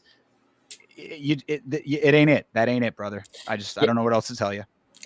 This was a great performance. I do remember Jacob jumping Gilly like so many times, and that was really funny too because it makes Patchy. That's like, I know Jacob wasn't doing it in a way like this, but that's like a fan service move. It's like, dude, he's just gonna fucking jump Gilly all day on you, Mister Grappler, and what are you gonna do? What are you gonna do about it? You're just gonna keep your head right there, and you're just gonna sit on top. It's just, I don't know. It's just kind of funny in a way that, like, if you jump Gilly 7 times, I mean, kind of funny. I mean, you just genuinely don't understand that you're not going to get it, but you don't care so much. It's going to get you to the position that you're wanting, so go for it. That is, man, we could not have scripted a better transition to the next fight. Did you have anything else about this one? No. Okay, well then, if you wouldn't mind indulging me for a moment here, Chase, I have a little bit of just something I wanted to kind of read out here based on this fight. This is Daniel Santos versus Jusang Yu. I'm very vocal about not liking showboating, right? That's something I've said on the podcast many times. There are a number of reasons for it, but showboating, I have a strong negative reaction to it. This fight right here is a masterclass as to why you should not showboat. So if you would let me just get through this, and then I'll open the floor to you, and you could say anything that you want thereafter. But I'd like to get this out because if I read it out through, you'll see why. All right. Now, preface all of this by saying Santos did miss weight by a large margin. These are bantamweights, by the way. Yeah. This was a 153 catch weight. Yeah, this was not making weight even close to it. And I mean, that is a very big asterisk to all of this, because it's like, that talk about unprofessionalism. This, just throw that out the window for this one. So have that in mind as the stain on all of this. But let me go through this, okay? Because this fight is a case study in showboating going wrong. Second watch of this was very fascinating for that reason. So Santos comes out the gate hot. Spinning kicks, a lot of forward motion, and Yu is locked in. He's evading shots perfectly, high and low shots. Everything is missing Yu. Good. A minute 30 in, Yu lands a low kick, evades another couple of attacks. You can see the demeanor starting to change. He's found his range, and he thinks he's got Santos figured out. The showboating starts very subtly, and Yu lands a nice knee with a quick tie clinch. His head grows one size. Santos lands a left in motion, and now Yu has felt the power on the connection. His confidence grows even further. He starts clapping at Santos. Showboating increases. Santos misses a spinning kick. Yu spins himself as a little pirouette and then shrugs like, "Is that all you got?" His head grows another size. Santos gets the takedown, but Yu is already lost in the sauce because the crowd is eating up the showboating. So he's sitting on the cage, shrugging on the ground like, oh, well, guys, I guess I'm just down here. You're seeing what I'm seeing. They trade a couple of heavy shots to the horn at the end of that round. That's where that round ends. And I said, this was Yu's chance to refocus. This is where you could come back, get the crowd out of your head, get your head shrunk back down to a manageable size. This did not happen. Round 2 starts. Yu comes out super relaxed. Everything's good. He's still in the same mindset from round 1. Santos immediately comes out the gate swinging, clips Yu with a left hook, and he goes out. The moral of the story, every second of the fight that you are showboating is a second you could have been using to win the fight. Not only that, you're also lulling yourself into a false sense of security, which is exactly what happened to Ju Sang. Don't let what happened to you happen to you. Thank you for coming to my TED Talk. Well, this dude, what I will say is the main thing is when you watch this fight, you see these two dudes step in the cage, and you find out that they're at 153 catch weight. You instantly can tell who is out of shape and who is the fucking fat man here, because True. Jusang Yu is chiseled by a god, and Daniel Santos is a fucking built like a baby, like he's a toddler body. It's kind of fucking weird. Yeah. And so, yeah, Jusang Yu, Mr. Korean Zombie Jr., definitely has been watching his retirement fight, because that's exactly what he did against Max Holloway. He threw the pen and paper out the window, and he just said, fuck it, I'm throwing my hands up and we're gonna fucking scrap, and then I'm gonna get knocked out. Like, at least Korean Zombie went out looking like a Chad. Jusang Yu was like, emoting in the first round, and then the second he just comes out, lackadaisical and gets clipped, and then he's done. Sucks to suck, but like, this is why you always got to keep your head on a swivel. Never let your guard down. It's an age old tale. So Yeah. I think this is just decent performance, but the weight miss is definitely, excuse me, weight miss is crazy. No, yeah, absolutely. I mean, and it again it does mar all of what I just said, and you can't take that away. You cannot extract the two. So I completely acknowledge that. This is a case where we're talking about professionalism. This is about as unprofessional as it gets when it has to be made a catch weight fight. And we've been talking about this before too, where it's like, the organization doesn't want fights to drop off. That they want to give the fans the best experience. They want to give them a full card of fights. So things like this, they kind of give a little bit of a pass to it. And I'm really hoping that maybe after the Paramount deal, where the time frame is a little bit different or whatever, like there might be some things that could change the dynamics, but giving these guys a pass is allowing it to happen. And I think that they really need to just put a stop to it altogether. And that goes for great fights too, because we were talking about Miktabek Orlobai versus Mateusz Rambecki. Same situation there, right? I mean, that had to be a catch weight fight. I'm fairly certain, right? No, he just missed weight, I think. That might and have it been still went on. Yeah. Same concept though. You know what I'm saying? It's like the more that you allow these things to happen because you want to keep the fight on, the more that it signals to these fighters that, I'll just lose 30% of my purse and go on about my day. Since you brought it up, and I know it has nothing to do with anything else, but it's a good end note to this fight, I think, unless there's anything else you have to say. Oh, no, I think I said everything I needed to say. Good news, Mick Tebek is moving up to 170. Oh, okay, great. He's fighting Jack Hermanson. Isn't that weird? I think I did hear that. I like that. I like that a lot, actually. I think that's going to be a real good test for him at that weight. And, we'll see if you want to play stupid games, win stupid prizes. If you're not going to make the weight, now you got to back your ass up at the higher weight here, which is probably what Daniel Santos is going to have to do too, if this is what he's going to do. Yeah, hell yeah. But in this moment, for the showboating aspect of it, this is a time capsule to any of you fighters out there. Watch this fight to recognize why showboating can go sideways very quickly.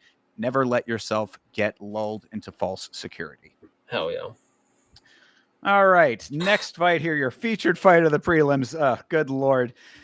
This is Ateba Gautier versus Tristan Vines. Now, shout out to Vines for having the balls to take this fight at all. This is a short notice fight, short notice replacement. It was going to be Ozzy Diaz, which was already a layup for Ateba Gautier.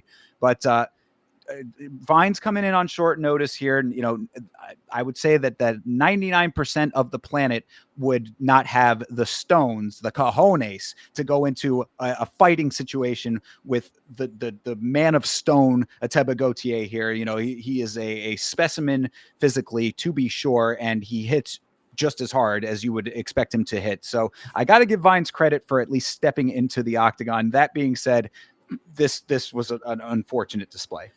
Well, we all knew what the outcome was going to be. We knew Right. why they found an opponent is because this is a free finish, per se. What I also think, after seeing the fight and after putting two brain cells together, I genuinely think that they found a welterweight to fight, and they scuffed the numbers because this dude and Gautier are two different fucking size humans. Like this is a man and a child. Like when you look at these dudes, I mean, Gautier is so fucking massive, and that's against everybody. Yes, but like, no way did Vines make the same weight that Gautier did. I just Well, don't get it. and that, I don't watch the weigh-in shows very often. And for Gautier's next fight, I would like to like watch the weigh-in and see just how different his physicality looks, because we've seen plenty of times with guys like completely emaciated on the scale and stuff like that. It's very hard to believe that this guy can get down that deep. I mean, we have seen it. Rumble Johnson's a great example of a dude who could go crazy lengths with his weight cuts and all that kind of stuff. So it's not out of the question that it could be, but you are absolutely right. I mean, this dude is, the size difference was very noticeable. Now, I mean, Vines could just be a little bit undersized for the class, all that kind of stuff too. But it's like, I really want to see the difference between Gautier on weigh-in day versus fully rehydrated, because this guy must put on another like 20 pounds easy. Toby with the free career comment. That's actually really funny. Yeah, no, that's absolutely. Talk about a rocket ship. I mean, this dude's on fucking SpaceX. Anyway, this fight was really funny, and I do want to give, and I will start out and say, Mr. Vines, props. I mean, you made the fight go on. Like Thinker said, nobody else is making that fight go on. You had to be the man to do it, and unfortunately, when the fight started, what we saw was clearly a man who did not want to get punched by that guy. I mean, and I don't blame you. Listen, I'm just calling a spade as a spade. I would not either. But when the fight started, this fight went on a little longer than you would have expected because Mr. Vines was well out of distance. I mean, he was across the cage from him. Oh, And he circled for a little bit. And then, we got he shot for a really shitty takedown too. I think that was the first interaction that we had with him. And then he gets like just thrown off basically. Really funny. Then we get up against the cage. Tristan goes for some takedown again. And then it's kind of crazy what happens because it's not like a table was like ready to fucking get. He was just like, all right, let's get him off. We'll just do this real quick. And then before you know it, Tristan Giles turns into a board and is fallen over. And then what is the funniest part is the way that Gautier shoves him off. Like he's like elbowing him and he's like, oh, he's unconscious. He just like moves him and his like body just like flops. And then he just punches him a couple extra. It was genuinely a hilarious finish. Shout out Mr. Vines. so I mean, I'm just gonna go through and just tweak a couple of the things that you said. All of it is generally in the right ballpark here. So just to add in and tweak, right? Okay, so yes, you are absolutely correct about Vines coming out the gate.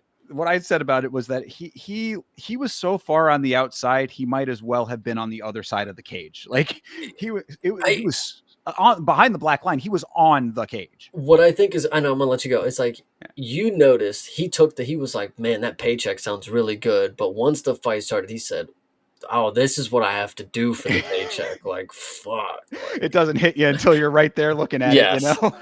But so yeah, bro's on the outside running so fast that he literally tripped himself at one point. Yet another one of those. Vines finally goes for the takedown that you mentioned, if you can even call it that. Really, he just kind of ran at Ateba with his hands out from a mile away.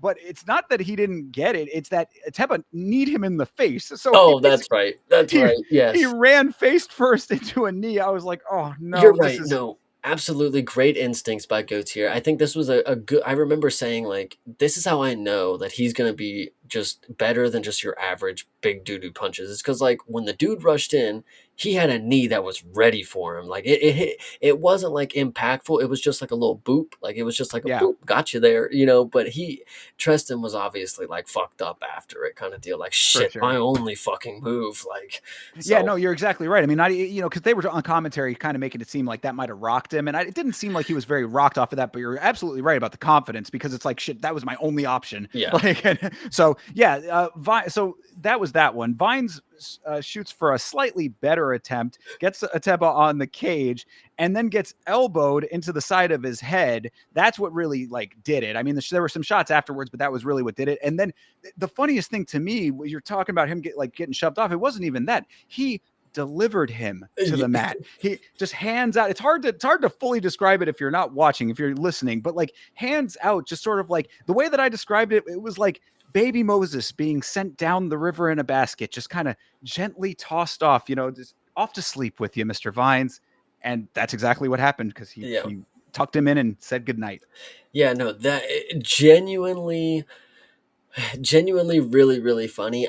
I'm gonna mention, and listen, I know Tristan Vines, you did not have many options, but with the reality of you not landing a single strike, also not having much fight time, I would argue that you did come here for a paycheck, but I do not blame you. I literally do not blame you. It probably was pretty fat, but all I'm asking is one strike landed. Like from anybody who gets into the cage, genuinely just make it look like you had some sort of plan. Or like, I don't know. And I get Tristan, you had a plan and it did not work instantly.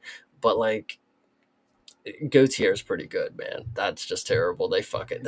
Uh, He's so good that I feel bad that the promotion is like going on with these fights. Let him just never fight. Let him just nobody wants to fight him. Like if nobody will ever take the fight with him, I'm cool with him just being threatening in a nightmare matchup that nobody will ever take a fight against. I do not want to see him booked on 3 days notice against my gym teacher. Like Right. I mean, and that's really what this was too, right? I mean, this is just you had him on the card. You're trying to pump this guy up. He's we're gonna keep obviously him on the card. oh right, exactly. The crowd paid for it. You know what you're getting out of it. So obviously they were going to try to scramble to get him something in there, and that's exactly what happened here. It is kind of wild though. I hadn't even picked up on that until you kind of mentioned it, but if it wasn't for 6 seconds of control time, Tristan Vines would have had a complete goose egg down the line on the stats. Oh, don't worry. We're going to talk about somebody that dropped a goose egg, but Yeah. yeah, this one genuinely hilarious, but also I do want to, when you talk about people who are game, right? Tristan Vines. I mean, he's the one welterweight on this planet that said, "I will fight the biggest fucking middleweight that you have in the UFC right now, and Yeah, yeah. I'm not gonna win." And he probably knew I'm not fucking winning that shit, but I'll definitely let the cage lock. Give So it the old college try. Yeah, definitely shout out to him. And also, we did want to mention that Hydra coming in to confirm that, yeah, Vine's previous fights have been at welterweight. So you yeah, were correct in your assessment there, sir. yeah, hell yeah, All right. Well, on to the next one for Gautier. Obviously, on the hot shot train, as Toby kind of alluded to there. They're certainly pumping him up. So I would think that some higher level competition is around the corner. It's yeah. got to be, right? Unless they never take the fight, Somebody's going to have to. I mean, unless you're just going to send him straight to the top. I think it's funny is like you say it like, well, somebody has to. Like, yeah, surely somebody would if there was the opportunity at the top of the rank and they want to prove that they can beat him. But like, what if they just don't? Like, what if nobody is gonna fight this dude? A Dana better make a tweet like, all right, the fucking middleweights pussies, they will not fight Gautier. That I need to see it. Like, Yeah, I mean, somebody's going to have to step up and see if they can actually, put this guy down because he's been really running through people. yeah, All right, on to the main card. Abus Magomedov versus Joe Pyfer. Anik talking about Piper finding emotional maturity at age 29 was a big laugh out loud moment for me. But aside from that, um, this was honestly, this was a little bit of a galaxy brain move for your old buddy Thinker St. James here, I have to say. I don't want to toot my own horn too loudly, but I had said on this previous episode of this show that if Abus wants to go in there and wrestle, that's going to be his method. And if it's at all striking related, then Piper's going to have the upper hand, and that is exactly as this happened. So all praise due to your guy St. James over here. Chase, your thoughts? I think there's a couple crucial things you missed about this matchup so far. But what I Sure. will say is Joe Pyfer does definitely seem like the type of person to get a hair transplant and then start saying that he's mature. Like, I'm mature now because whatever. So Yeah, anyway, well, that was funny that he. Well, yeah, I posted that meme in the Discord as well. That it is very funny that he got a hair system and then decided to shave his head for this fight. I think people are, and since we're going to get into it, I think people are reaching on that one. I mean, obviously, you would shave it and then it comes back fuller. I think I get the idea. I mean, it didn't the first time, but he did have hair, but it looked like shit. Like it wasn't full. You cut it, it comes back fuller. I don't know. That's just my opinion. To be fair, I mean, and this is the last we can have to talk about this part of it, but to be fair, on the rewatch, because I saw that tweet before I did the rewatch, upon rewatching, it did look like the hairline, like on the scalp, looked more full. So There you maybe go. maybe you're cooking with that. Yeah, here we go. But either way, I think what's crucial you forgot to mention in this fight is, and albeit to Joe Pyfer, he won this fight and he did get a finish. Very, very grateful. But what I want to know is that he started this fight like a fucking idiot Oh because yeah. what you saw in the second round could have been done in the first encounter. Abus Magomedov, like I stated in last week, this dude's chin is made of baby powder. He just gets punched and he falls straight to the mat. Like it's absolutely insane. So the fact that you have Joe Pyfer trying to wrestle with him for an entire first round is really stupid. Is really fucking stupid because it was really funny too because Joe Pyfer came in here with like this extreme level of confidence, like I'm gonna grab him and throw him to the ground. He literally tries to chuck a boost and gets fully fucking mounted in the first wrestling exchange. He gets up, granted, but like, dude, you let a boost do that to you. If it's anybody else who can keep you, let Fluffy get on top of you. Let Brendan Allen get full mount of you. Like you're gonna flip over and he's gonna choke you out. So I I I don't see the game plan that he saw there. I would have loved for you, Joe Pyfer. You hit harder than Francis Ngannou. Apparently, you have Abus Magomedov across from you. Why are you shooting takedowns? Yeah, Like, no, couldn't agree more. All of the trouble that Piper had in the first round stemmed from his actions. That's yeah, the biggest takeaway to me because it's not like a boost went after it and just like, they had some tussle and he got the better of it. It was a very telegraphed takedown attempt by Piper that led to everything in that first round. And the takedown itself was very easy. Groundwork for the entire rest of the round from a boost pretty much. And, I also don't know why that was the methodology there. It seemed very strange. I thought that it was good of Joe and his team to recognize that that was not the method, but you probably come to that conclusion pretty readily, considering that he was in that scissor choke for a little second there.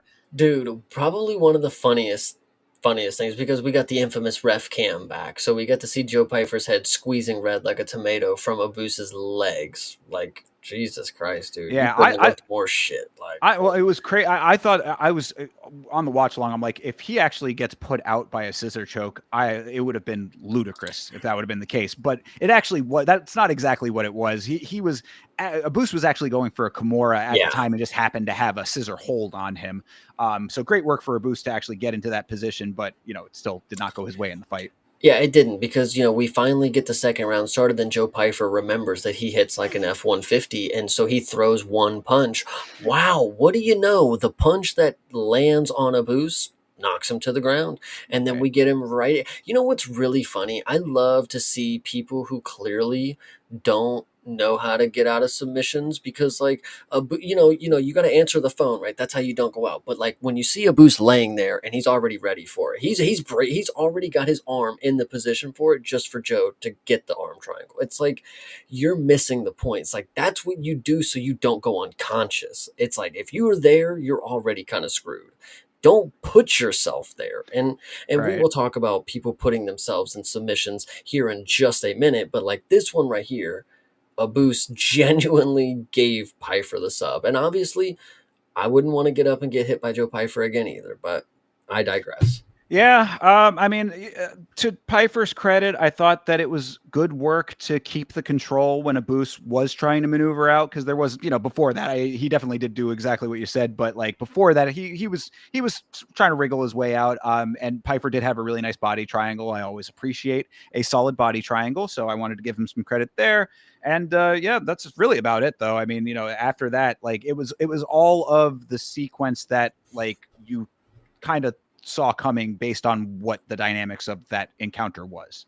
I just wonder if Dean Thomas truly sees something I don't, or if he's just like a good friend of Joe's, like, and he's like, well, this is my guy. Like, I gotta coach my guy, because I don't know if anybody else at Dean Thomas is out here like personally, being the UFC coach for. I Well, could. I mean, considering that Dana White paid his rent for a year or whatever when he was first starting out, there's got to be an ROI. Mm-hmm. So I think Yeah, that's we're still in the process of seeing that return.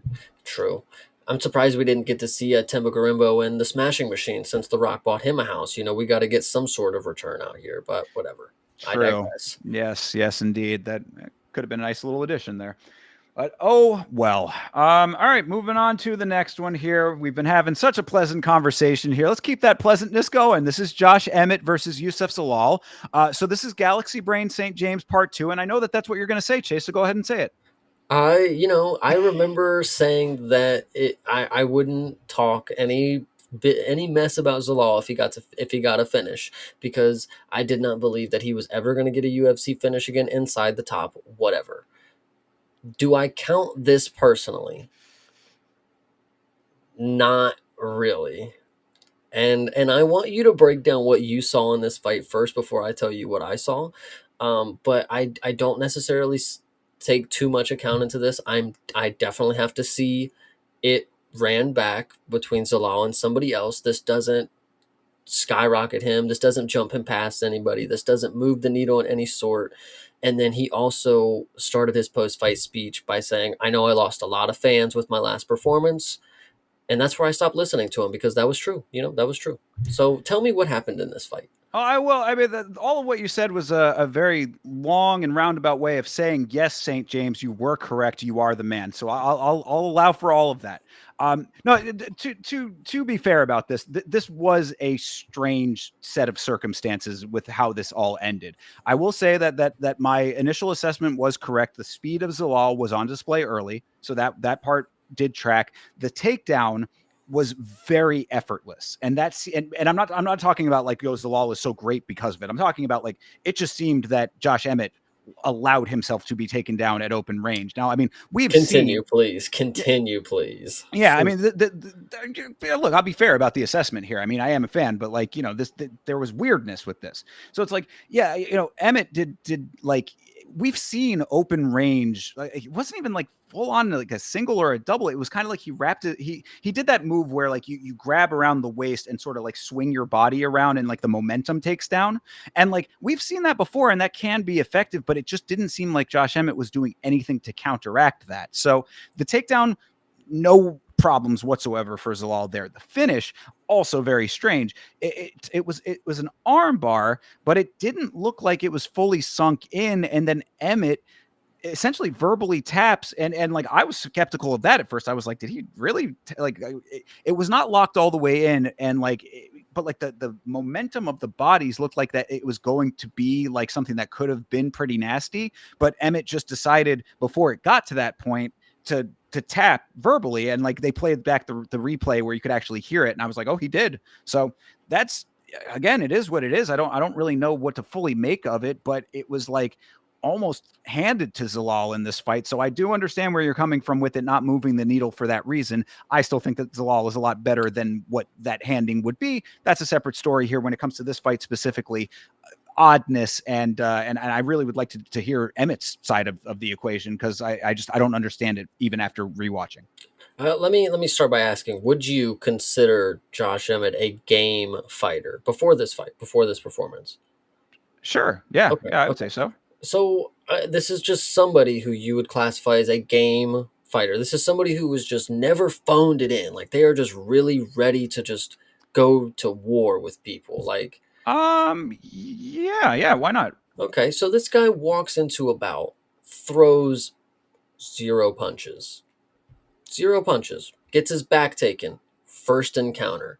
Not only does he get his back taken, he actually gets out of that position, pulls the law off the top, puts himself in the armbar position, pulls his head out, and then taps.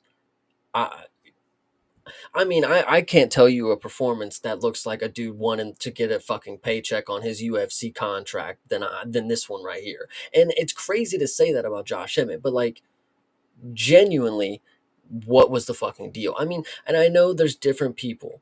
I know different people are different when it comes to the sport, but and I'll give you two examples, dude.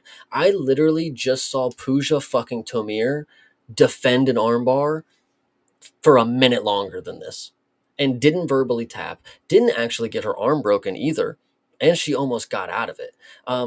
Josh Emmett apparently had no fucking will to fight. He had no will to go on. You're in the sport for encounters like this. You know, when John Jones got put in an armbar and his arm broke, did he quit? No, no, no, no, no. Because there's different levels to the fucking game. But I don't think that is the case here. Because Josh Emmett has never proven to you once that he would not be the type of guy to continue on. Yeah. This dude, there were posts about this dude's after fucking party days before the event.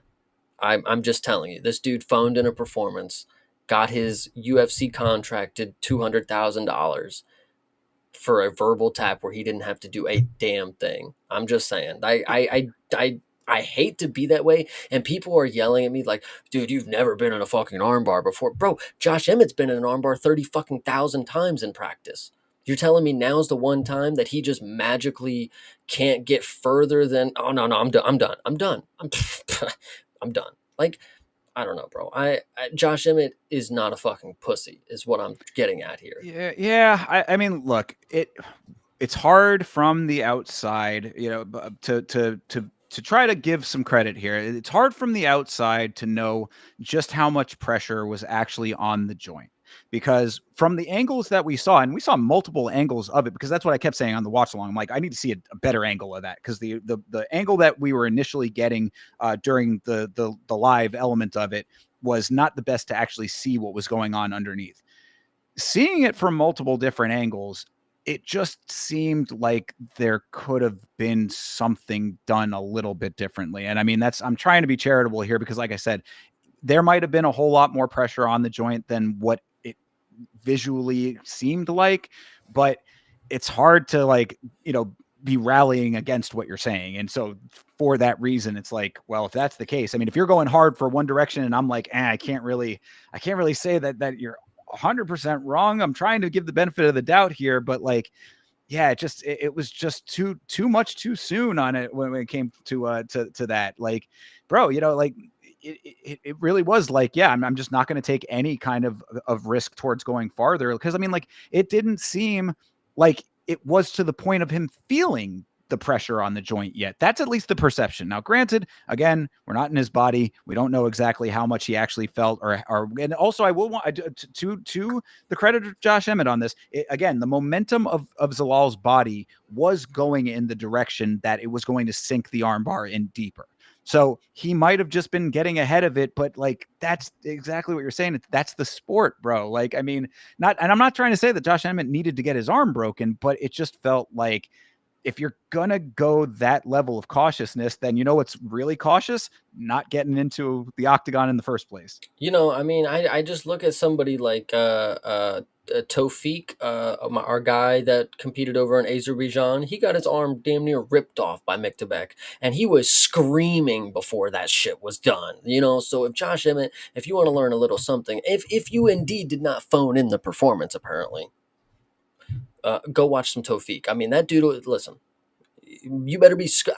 I genuinely, because like, listen, you signed up for the shit. I didn't. I came here to comment about it. I didn't tell you that I wanted to go get my arm snapped. That was your job, Josh Emmett. You were put in the position to risk your arm getting snapped. If you are gonna sit here and fucking scream that the fight needs to be over, your arm better be fucking snapped, bro. Like, I You don't know. remember when Muhammad Mokaev was in that knee bar? Dude, Mosvar was in a knee bar against Diego Sanchez, bro. Everybody, like, dude, Vanessa Demopoulos has been in an armbar against Jacqueline and Marine. Like, we see people go for these submissions all the time, and we've seen people arms get overextended and hyperextended, and they still figure out a way out of it because they don't fucking quit. I wonder if Tommy McMillan's fucking neck hurts by now. I'm sure it fucking does, Josh Emmett. But do you think that him and his 12 hoes and his fucking whores and Atlanta care? No, no, because he's a fucking millionaire now with his broken neck. You could have been with your broken arm, but whatever. Yeah, it's hard to argue. It's hard to argue the point. So either way, though, I do want to bring it back to the main point, which is I was right, and Yusuf Zalal is the man. So I mean, you gotta give some at least some credit to that part of this, though, because I mean, like I do think that like think about it like this, right? If Zalal had been running the way that had been described that he runs in fights, he specifically had acknowledged that apparently before this fight and was saying that I'm going to engage, I'm going to go straight for it. To his credit, he definitely did that in this fight. So can you at least acknowledge that that is an improvement fight over fight? And if he does that, that there maybe is more potential for him than you were giving him credit for. No, because I'm not 100% certain that he did not pay off Josh Emmett. Like, seriously. He said, Okay. stand there, do the mannequin challenge. I'm going to just shoot, get your back, and take you down. And you're gonna give me the armbar. Because that's exactly what the situation was even weirder because nobody seemed to know what was going on. When the fight ended, nobody knew what happened. The ref didn't even clarify with anybody. You got the commentators like, whoa, whoa, whoa. The people are fucking walking around the stands. There's no audience. There's no ooh ah. It's just like, nope. Josh Emmett just fucking threw in the towel. Like, all right, so whatever. But that translates to Yusuf Zalal still not being, and not having more potential than what you were giving him credit for.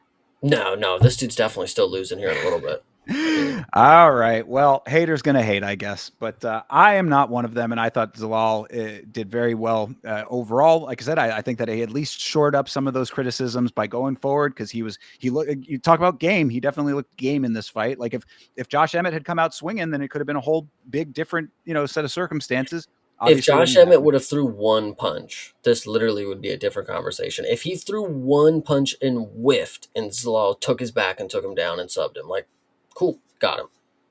All right. Well, Josh Emmett literally threw zero fucking punches. Like, not even that he didn't land any punches. Like, he threw nothing. Nothing. Yeah. Okay. fair enough. I mean, again, the hate seeping through your pores is just going to be there. So, obviously The there's no changing that. the reason you need to be hateful and the reason why hating is good is for reasons why this next fight are great. And I'll Uh, tell you all why. right. Well, let's talk about it. Next one up was what described to me as the people's main event, and I certainly self-correct and agree with that entirely. This is Yuri Prohashka versus Khalil Roundtree. People were hoping for a banger, and a banger was what you got out of this one. I was very happy with this fight. What I will say, and I did say this in the Discord earlier, and this is all you have to do to win me over, Khalil. Take your ass whooping like a G, like a G. I mean, just go out there, and if it's your time to get finished, so be it. Don't fucking play around with Jamal Hill for 5 rounds. Don't fucking run away from him. He didn't want to engage to get that ass whooping. He wasn't willing to risk the ass whooping. In this one, he was willing to risk the ass whooping, and he actually was doing a very good job for the first 2 rounds. But the issue with Khalil Roundtree is his gas tank. He don't. You know how when you're driving, right, and you see that little light come on and it says E, He don't fucking have that. The light just don't fucking work on his shit. He hits E and he just doesn't move. He doesn't throw punches. He just gets punched and he falls over. Like, I don't know why that's the case, because genuinely, he made everybody who is a big fan of Yuri, not me, of course, because I don't know if people are seeing different than me.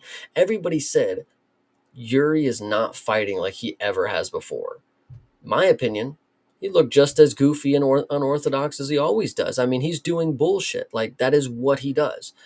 If you just mean he's never looked like it in the sense of him losing doing it, sure.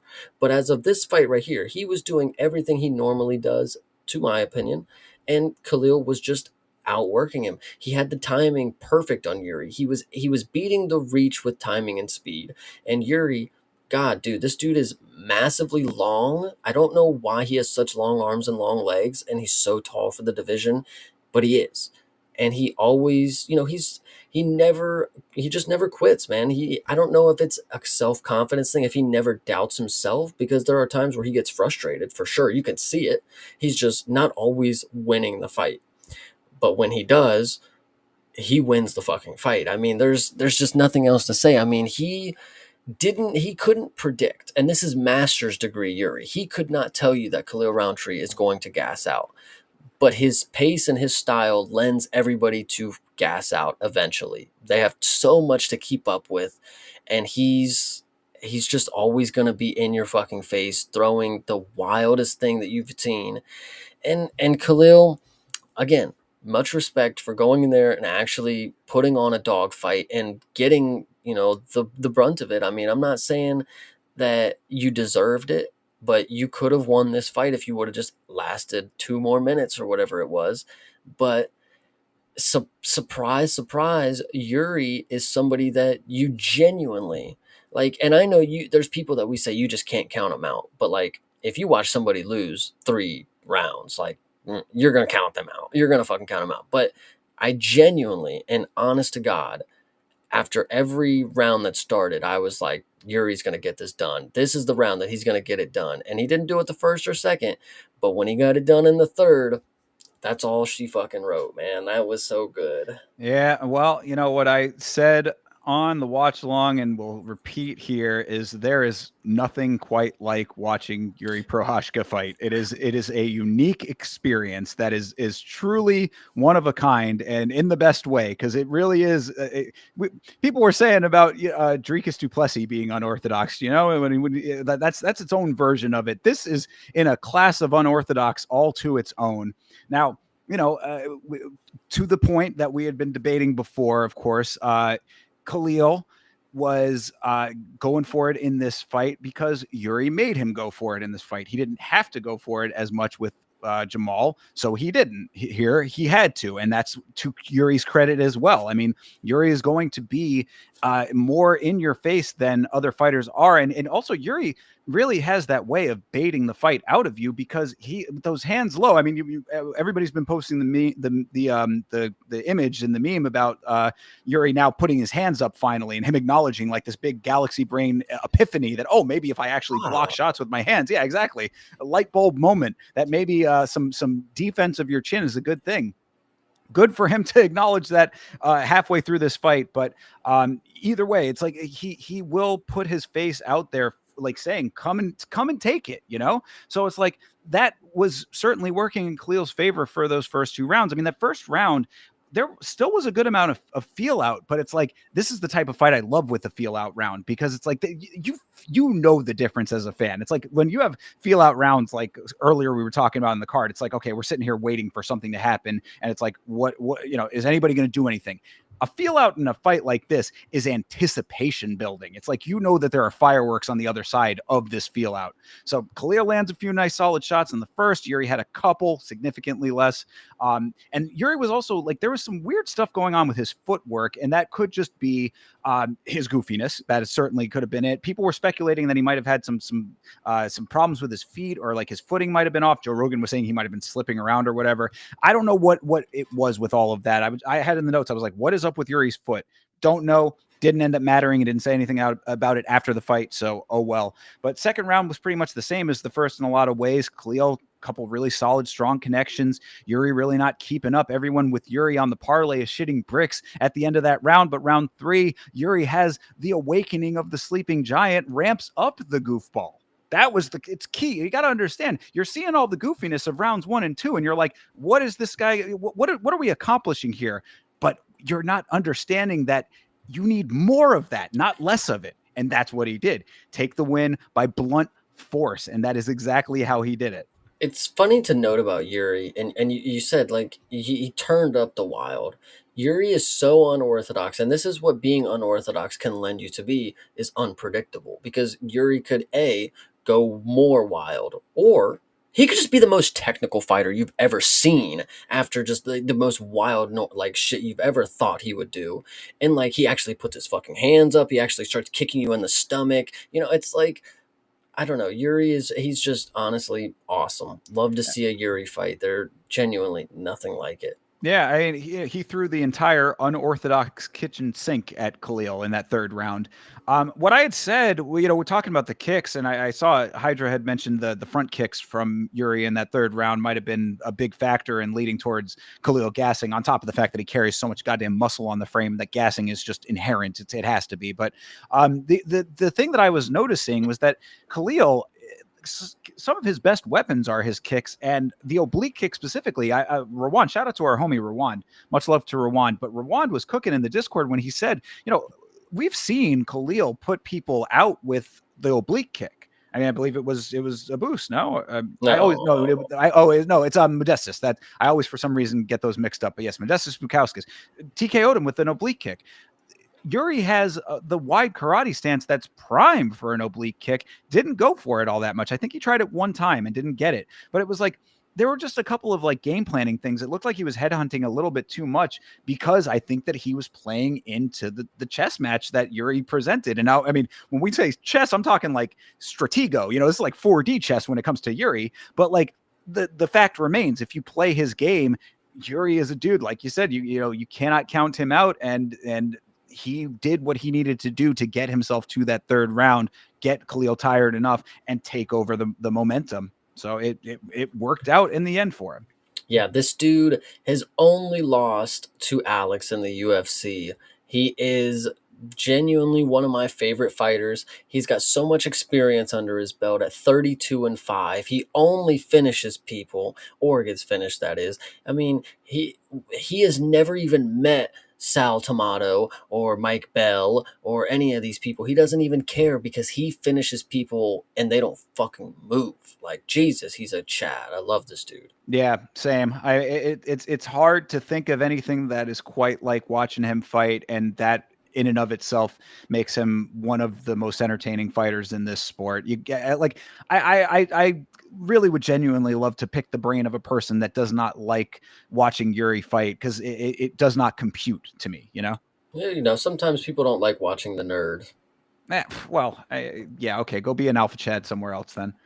But yeah, no, Yuri is the man. Shout out to Khalil, because a great fight on his side as well. Again, 2 to tango in these fights, and he really was putting that work. And you could see that's why I do feel bad for Khalil a little bit on this one, because you could definitely see in the at least in the second round, especially, like he was really throwing those shots. Like you could tell that, like I would say he was headhunting a little bit too heavily, but like the reason for that was he wanted to win this fight badly. Like, I mean, this was like could have been a defining fight for him had he had the ability to put him out. And some of those shots looked like they had a lot of power behind them. Those were ones that were landing. So Yuri, not only unorthodox and amazing with his movement, but also has a really good chin. Yuri, there were times that Khalil rocked Yuri. Like Yuri was getting, a little wobbled and a little off balance, but Yuri he has this reset where he he like visibly shakes his head, he gets flustered, and then he gets back into it's like Khalil had so many opportunities to just go beat the shit out of him when he's like ready to just like do like his whole fucking reset. Just Khalil just never really had the switch to go ahead and just like get it done. And I think that's been a thing that you can look back in his career and say that about. Like, okay, he gets an oblique kick against Modestus. Okay, he's at range. He throws a fucking kick and breaks his leg. Sure. He gets a fucking Anthony Smith knockout. And even then, he didn't even go for the thing. He wants to hold his fucking hand up and let the ref step in. I've never seen Khalil like chase the fucking finish, at least in my time watching.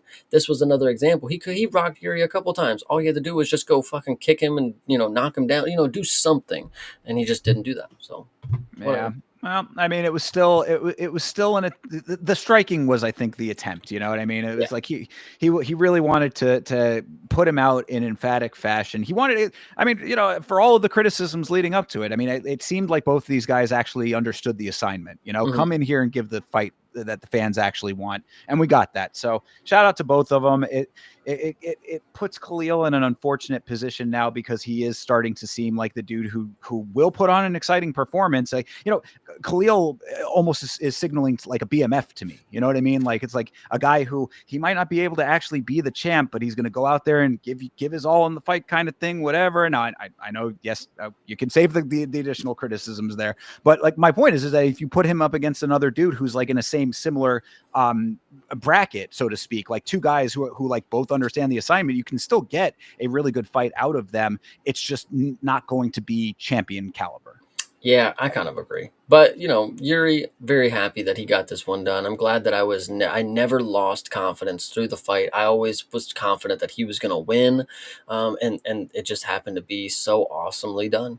Yeah, absolutely. And now Yuri, another dude who you can put into the coveted Neil Magny school of comeback victories. And isn't Yeah. that something that everybody wants to be a part of? Hell yeah.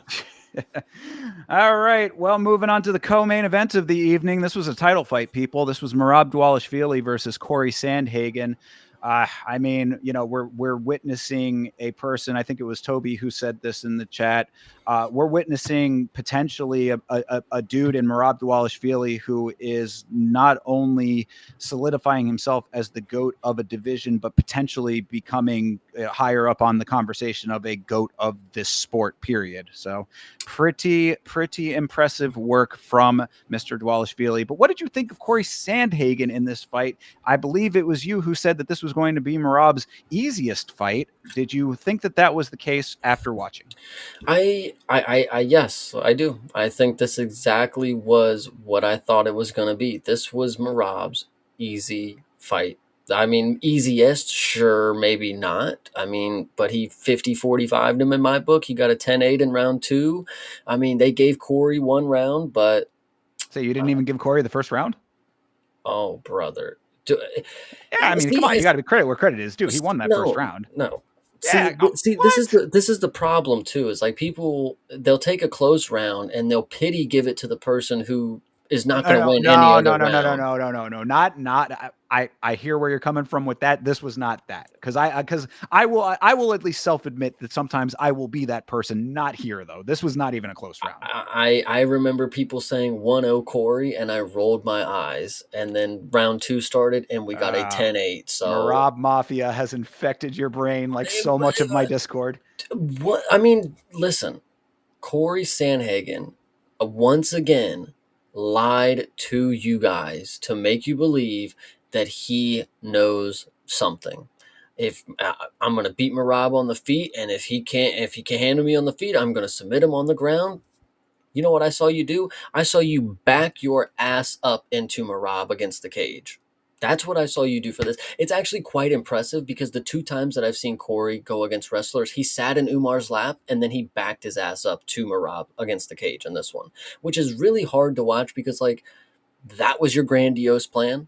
That was it. Like, that was all you had right there. There wasn't a step two. There wasn't a not make it look gay move. Like, I don't know what you were going for, but it genuinely makes me mad because if I didn't know better, I would be like, he's got it this time. He learned from Umar. He knows what to do against a better grappler. Now he knows how to get out of these positions. No, he doesn't. He doesn't even fucking try. Like, it literally is annoying that Marab drops you. Like, I know they didn't give it to him. Like, this is the shit that I'm talking about. They give Veronica Hardy a fucking knockdown. Marab Dvalishvili over here doesn't get one when he clearly puts Corey on his Yeah, ass and almost finishes him. I feel that. But, like, genuinely, I mean, somebody, I don't remember what it was, but somebody said Corey is the best all around. He's better all around than anybody Marab has faced. And it's like, Okay, great. So he's going to lose just as bad in every other aspect than everybody. He's not even great at the things that the other people are. He's just well rounded. So the things that they were great at that they couldn't accomplish against Marab, you think the well rounded dude's going to accomplish? No, not even close. And you know what he did? Nothing. Absolutely nothing. Fuck all in this fight. Like, Yeah. Well, I did think that it was pretty hilarious that at the start of this thing, DC was saying Corey said he was going to be using offensive wrestling against Marab.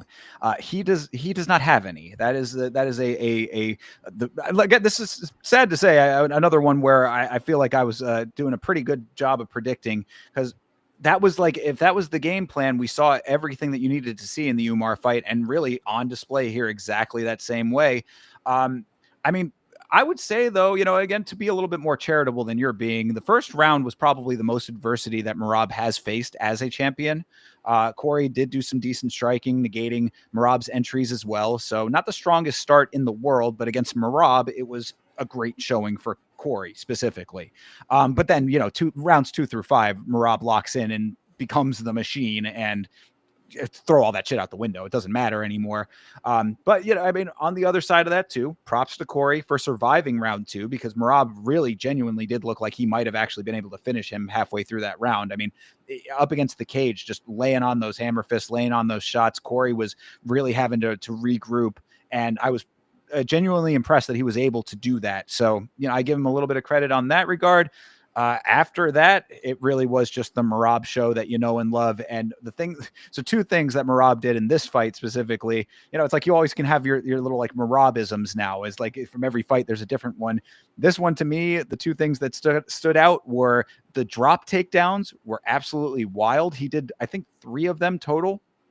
2 of them were after Corey got rocked, and then one was again when he was not rocked. And I was like, bro, if you're able to pull drop takedowns like that, that's where he's on his back and just falls to the ground, and then basically takes him over his shoulder and still is able to secure a takedown that way. I'm like, this is some next level shit. And for Corey to have to be okay with that, you're looking at goat shit right there. That's definitely one of them. And then the other one was just the whip tosses. I mean, he would get Corey's leg and just phew, like just a real quick snap motion to slam him to the ground. I'm like, Corey is getting worked by things that should not work in a fight, period, no matter what level that you're at. You're in a championship fight here. This is champion level.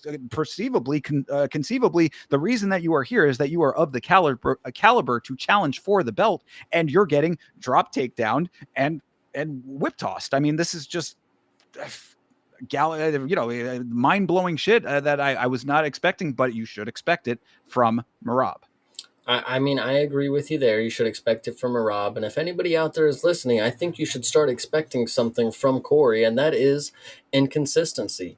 I mean, it's not inconsistency in what he's able to do with his skill set.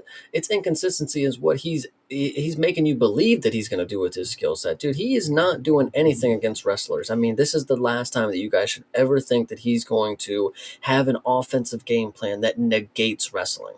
It's just not going to fucking happen. So yeah, no, I agree. I mean, when it comes to Corey, I definitely am coming around a lot more than I might have. I mean, already was sort of there. We talked about it when, with the last episode, in the Umar fight and all of that. But this certainly does show it a lot more strongly.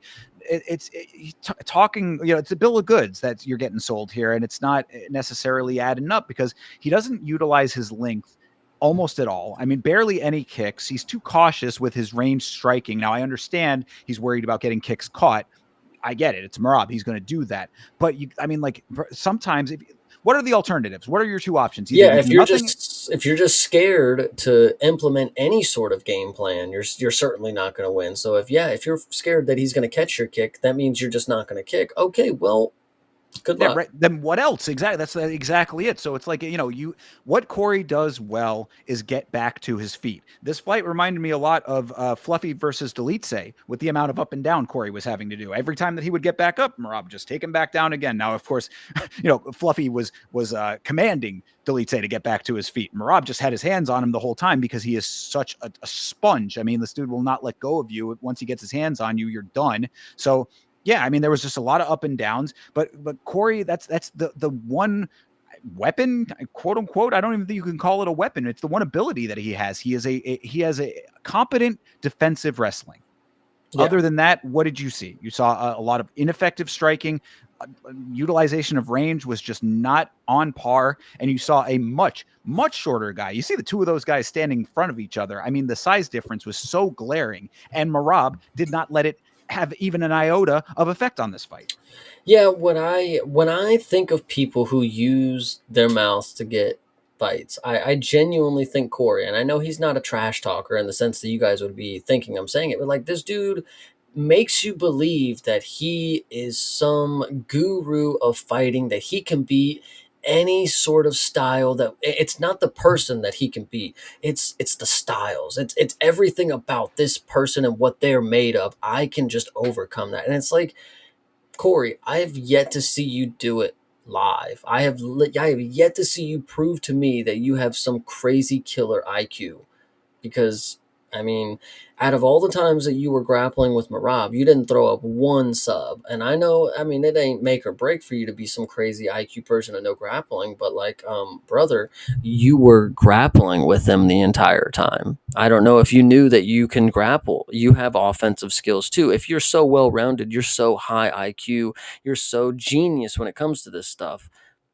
Where was any sort of like, I don't know, game plan? I don't know. Yeah, no, I agree. I agree. Unfortunately, I mean, the other side of the coin in this fight specifically is that no one can outwork Merab. I mean, True. that is being proven time over time over time now. I mean, round 5, Merab is just as fresh as round 1.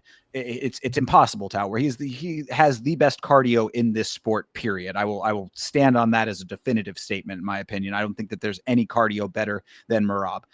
The other thing that Merab is really, what we were picking up on the watch along, he is so active at all times. That's why it's so insane that he has such cardio that he does, because it's one thing to secure takedowns and do a little with them, but Merab is constantly striking when he's clinching. He's constantly changing directions and positions. He's constantly forcing you down to pick you back up. He is always in motion one way or another. If he has to defend, he's right back to the attack. If he has to attack, if he goes in for an attack with multiple, like a combination, he's right back to the next motion thereafter. It's like Merab has it's very machine-like, and I mean, no pun intended, but the nickname makes sense. He gets himself locked in, and it's almost like you're seeing the switches in his mind go, okay, this to this to this to this. This is coming back at me. I anticipate. I go to this. It's like you're watching like a large language model in action with Merab at times. It's very impressive, and it's unlike really anybody else in this sport, and that is why Merab as a wrestler has won so many people over, because oftentimes you have these circumstances where the wrestling is boring, no one wants to see that. Merab, it's never boring. Yeah, I agree. I agree. Marab, I mean, like you said, he's the same in the 5th round as he is in the first, except in the 5th, he's got his meme power, and you're never going to get over top that. So, And how fun is that? Good Lord. Merab was just out there with the big old smile on his face, dapping up his opponent as he is working them to death. yeah, it's definitely a fight that you have to experience. So, Yeah, and the last note that I have about this: 20 secured takedowns for Merab in this fight, a new record for takedowns in a UFC title fight. Merab also over 100 takedowns in his UFC career now. I think it's actually 120. I think it's actually just on the dot 120 now. So, yeah, that's 40 more than GSP or something. So, It's again, it goes back to what I was saying. Merab is making a case for himself. I mean, what I had said going into this fight and still stands true for me personally. And if you don't agree with it, completely acceptable as well. But I just want to see the rematch with Pereira just one more time, because Pereira has been doing such nice work. He's really been getting himself back into the position to be a rightful contender again. Take out Pereira, go to the division is unquestionable. If you think he already is, completely acceptable as well. Beyond that, though, gotta restate it. Merab is making a very good case for being amongst the GOATs of this sport, point blank period at this point.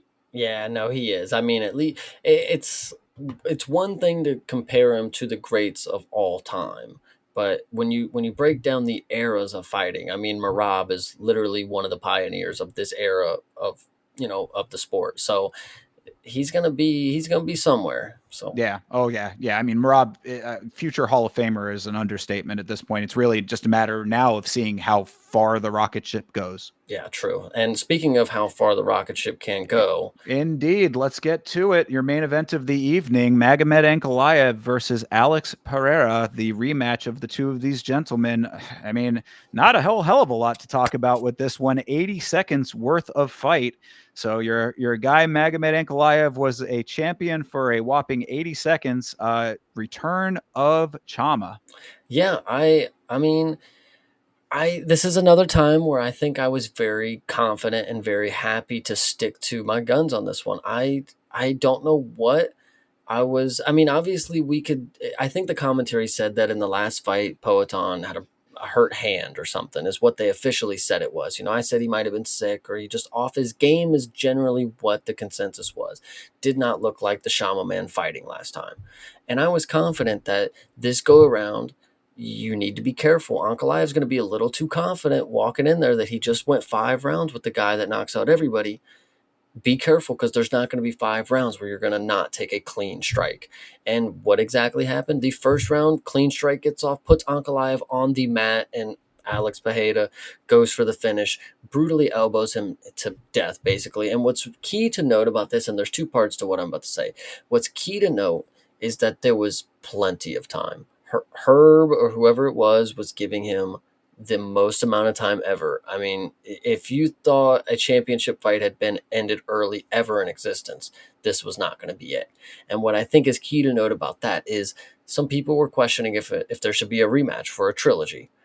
I say no. And obviously you need to have somebody who's worth giving a rematch to, but the trilogy does kind of speak to something. But the reason I say no is because Ankalaev had his opportunity to fight. I mean, Herb Dean gave him literally every opportunity in the book to continue fighting in that fight right there. I don't need to see him in another one because he had the opportunity right then and there. Yes, he got knocked down. Yes, he was rocked. We've seen plenty of people make recoveries and get up from it.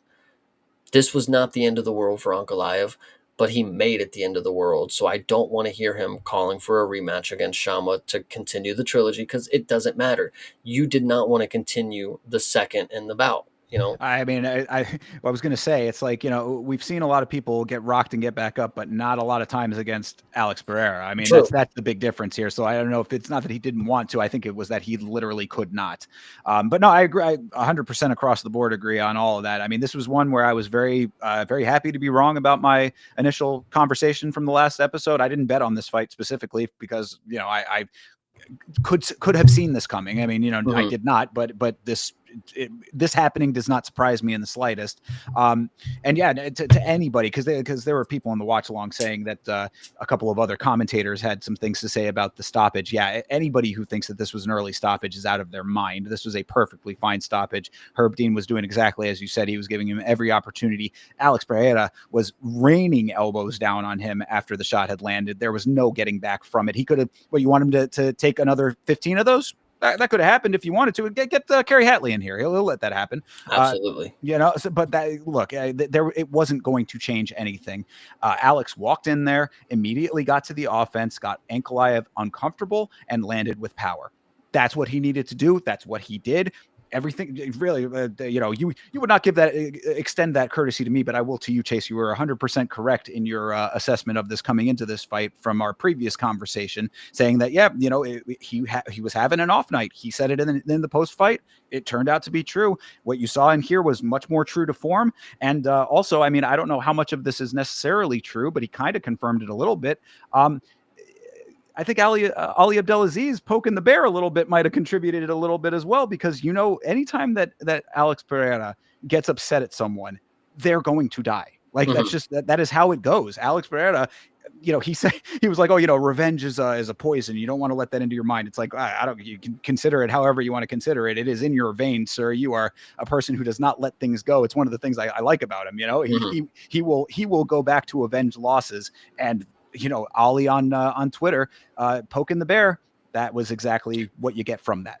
There's a good moment. Alex before the fight said, I don't want to go back to the tire shop, and I kind of respect that. I kind of respect it. So Right. Yeah. Well, and yeah, people saying that yeah, Ankalaev can go take his place at the tire shop. Yep. That's certainly a possibility there. Yeah. No, I mean, there's really not too much to say here. I mean, this is we you can talk about the greatness of Alex Pereira. I mean, some people saying, oh, he loses the belt just to win it back. It's like, I mean, I don't think that that's necessarily true, but that is what happens. So it's like, how you weigh that when it comes to like a GOAT list conversation, that's, up to your own interpretation, I would say. The only other real note that I had was that the crowd was not feeling Ankalaev in the slightest. They were booing like crazy and very happy when he lost. Good. Uh, yeah, I mean, fine. I was never as big of a hater of Ankalaev as other people were. I kind of thought he was a funny kind of trolly sort of way of him, but was not really a very vocal champion. So it's not like you really heard too much from him until fight time. So whatever. But one thing that I did see from some of the commentary out there in the community was order has been restored to light heavyweight, and Yes. that does feel that way. Yeah, the boogeyman is back. I mean, people can go back to fearing Alex Pereira at light heavyweight, and this is really good. The only problem is Yuri also won. So will we have to see Yuri die a third time? Probably. Not gonna Hell lie to no. you. No, the damn we will not, because the new boogeyman is coming right around the corner, and his name is Carlos Ulberg, the Black Jag. Carlos Ulberg was hilarious at this event, by the way. And I'm memeing a little bit, but Carlos Ulberg at the event looked like he had not gotten an ounce of sleep the night before. He was looking like he was struggling to keep his eyes open. So like they were trying to, they're building hype. They're showing him in the crowd, how is he reacting to this? Falling asleep is how he was reacting to it. The funny part that I saw from Carlos Ulberg, it happened during the Yuri fight. After Yuri gets the finish, right? They're like, all right, we're gonna go to Carlos Ulberg, and he's walking back to his seat, like putting his belt back on, like he just took a shit or something, watching during the fight. Like it's just so funny. Like the dude wasn't even paying attention.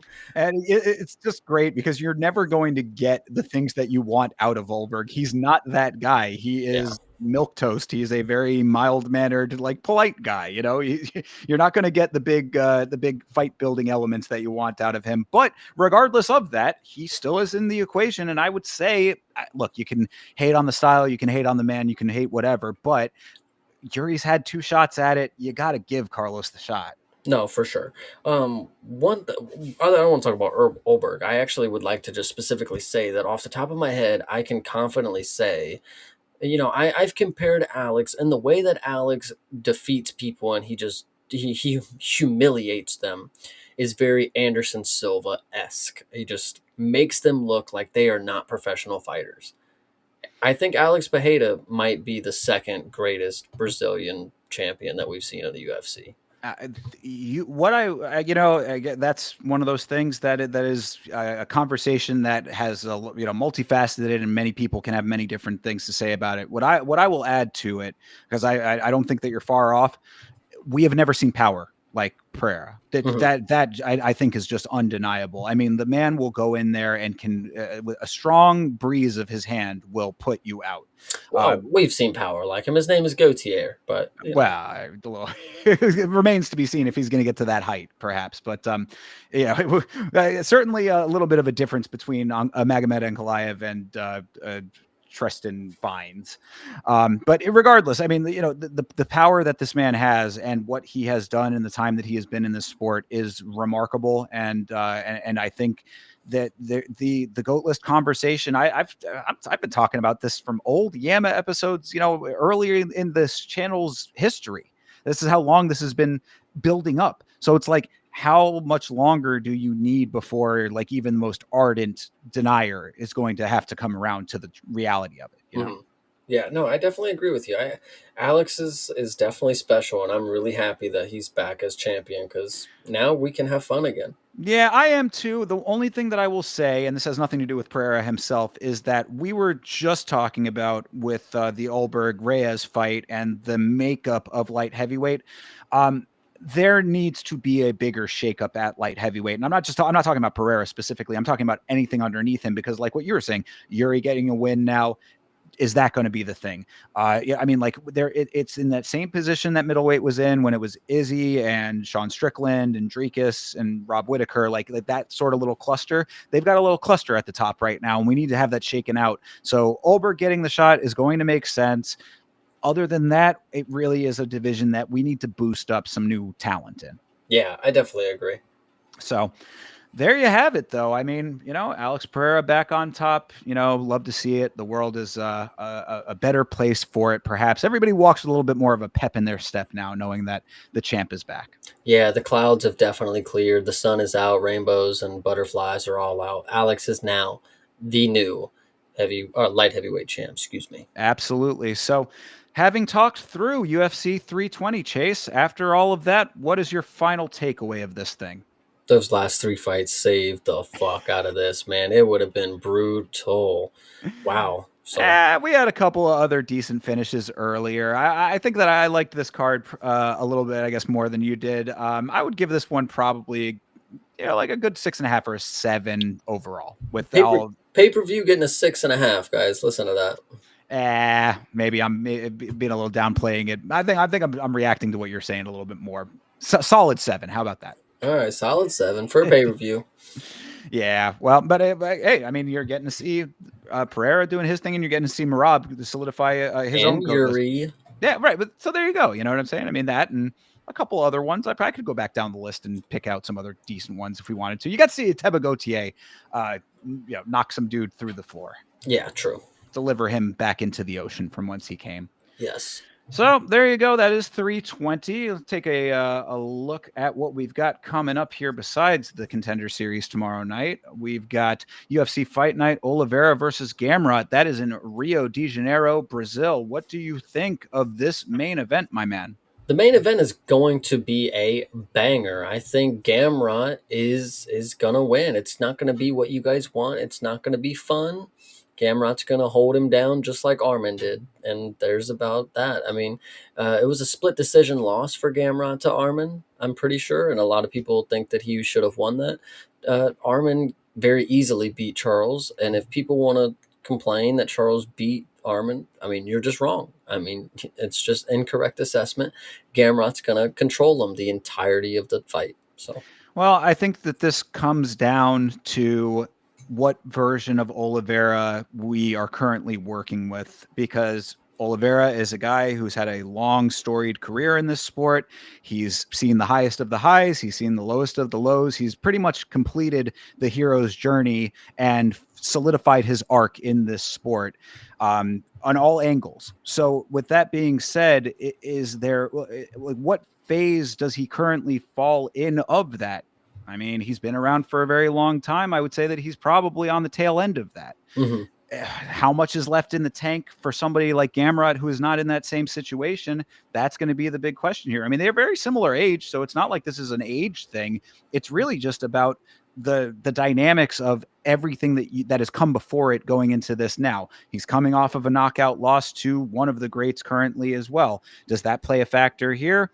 I don't know. I mean, Gamrot has been in a lot of grudgy kind of matches, a lot of like really grindy matches. Oliveira has been in a lot of fireworks fights.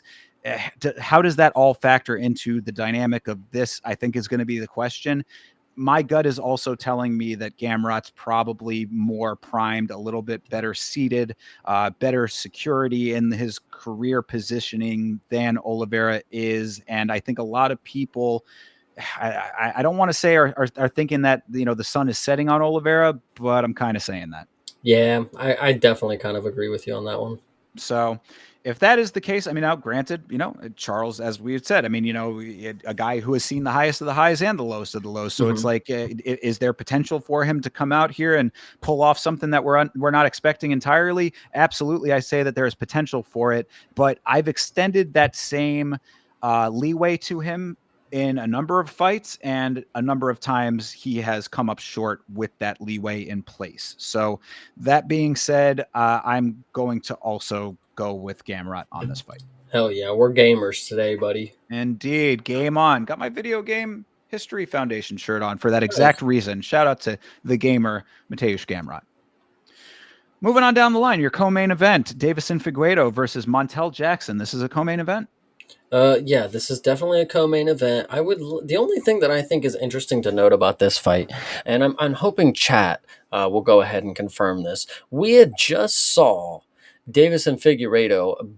I'm assuming, faked or somehow pulled. Because when he fought Corey last, they got into a grappling sequence. He verbally tapped, and presumably he was about to be done with his career because he just tore his ACL or something at age 37.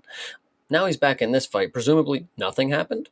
No injury, just ready to just jump back in camp. It looks like that's interesting to note, but okay, whatever. That's on the Figueredo side, you're saying? Yes, Figueiredo. Yeah, What? Refresh my memory on what are you referring to here? his last fight, the last fight that Corey Sandhagen just had before Oh, he got the yes, title gotcha. fight. Okay, yeah. Yeah, That tweaked his knee in grappling, and then apparently is just okay now. Like I don't know what happened there. I mean, I figured it would have been something severe if you were screaming that your leg hurts in a grappling situation, but now you're fighting oh, Montel Jackson in a co-main event. Kind of yes. interesting to me, but whatever. Now, yeah, the pieces just solidified in my mind. He had to be carried out of that one, if I recall. Well, I mean, it just made it. Listen, Figueiredo has never really stuck out to me as the most, classy fighter. He does a lot of things that I'm not necessarily in love with. Missing weight is one of them.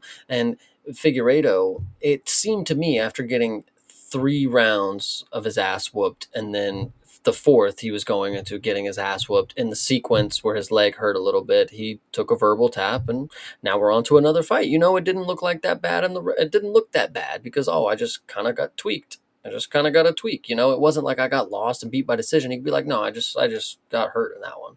So I don't know. This one just, I don't. It seems a little fishy that he just is able to get a very easier matchup right in No, the co-main event after that. But I mean, Hydra's saying that it was a knee bar screaming loss. yeah, see, shit like that. So I don't know. But either way, I mean, it's really the Figueiredo side of this is not all that surprising. I mean, Figueiredo is a dude who, at this point, like he did enough early on in his career that he's still sort of riding off of that. I feel to an extent because he's been pretty patchy, especially since moving up in weight. I mean, at flyweight, he was the god of war for a little while there. Mixed results at bantamweight, I would say. But again, it's in Brazil. You want a Brazilian fighter in your co-main. It could do worse than that. My thing is that Montel Jackson, I mean, granted, he is coming off of a knockout win, Hmm. but aside from that, I mean, is the strength of record enough for him to be co-maining an event is my No. question. So yeah, exactly. So I mean, if that's the answer, then it's like this. That's I kind of started out with the question, kind of leading the leading question, but like I mean, it just seems odd to me that this is a co-main caliber with Mr. Jackson as the other half of this dance. I would like to remind you that Ponzinibbio and whatever that other fucking random guy's name is, they co-mained event. Cody Brundage co-mains event all the That, time. that we're talking Apex, brother. This is in Rio de Janeiro. I think you had just answered your own question. Why would Figueiredo be the co-main event of Rio de Janeiro? I mean, he's Right. Well, Brazilian from Rio de Janeiro, no, I get that. That's what I'm saying, though. It's like I understand that half of it. It just Mhm. seems that it's like I mean, I guess Montel Jackson makes sense if you're going to have like if Figueredo is the name, if if he's coasting off of name recognition and you want him in a co-main event, then you need to have a guy who is at least somewhat on par competitively with like all of the dynamics wise. You know what I Mhm. mean? Like he is coming off of a big knockout win, so there is a little bit of justification in that.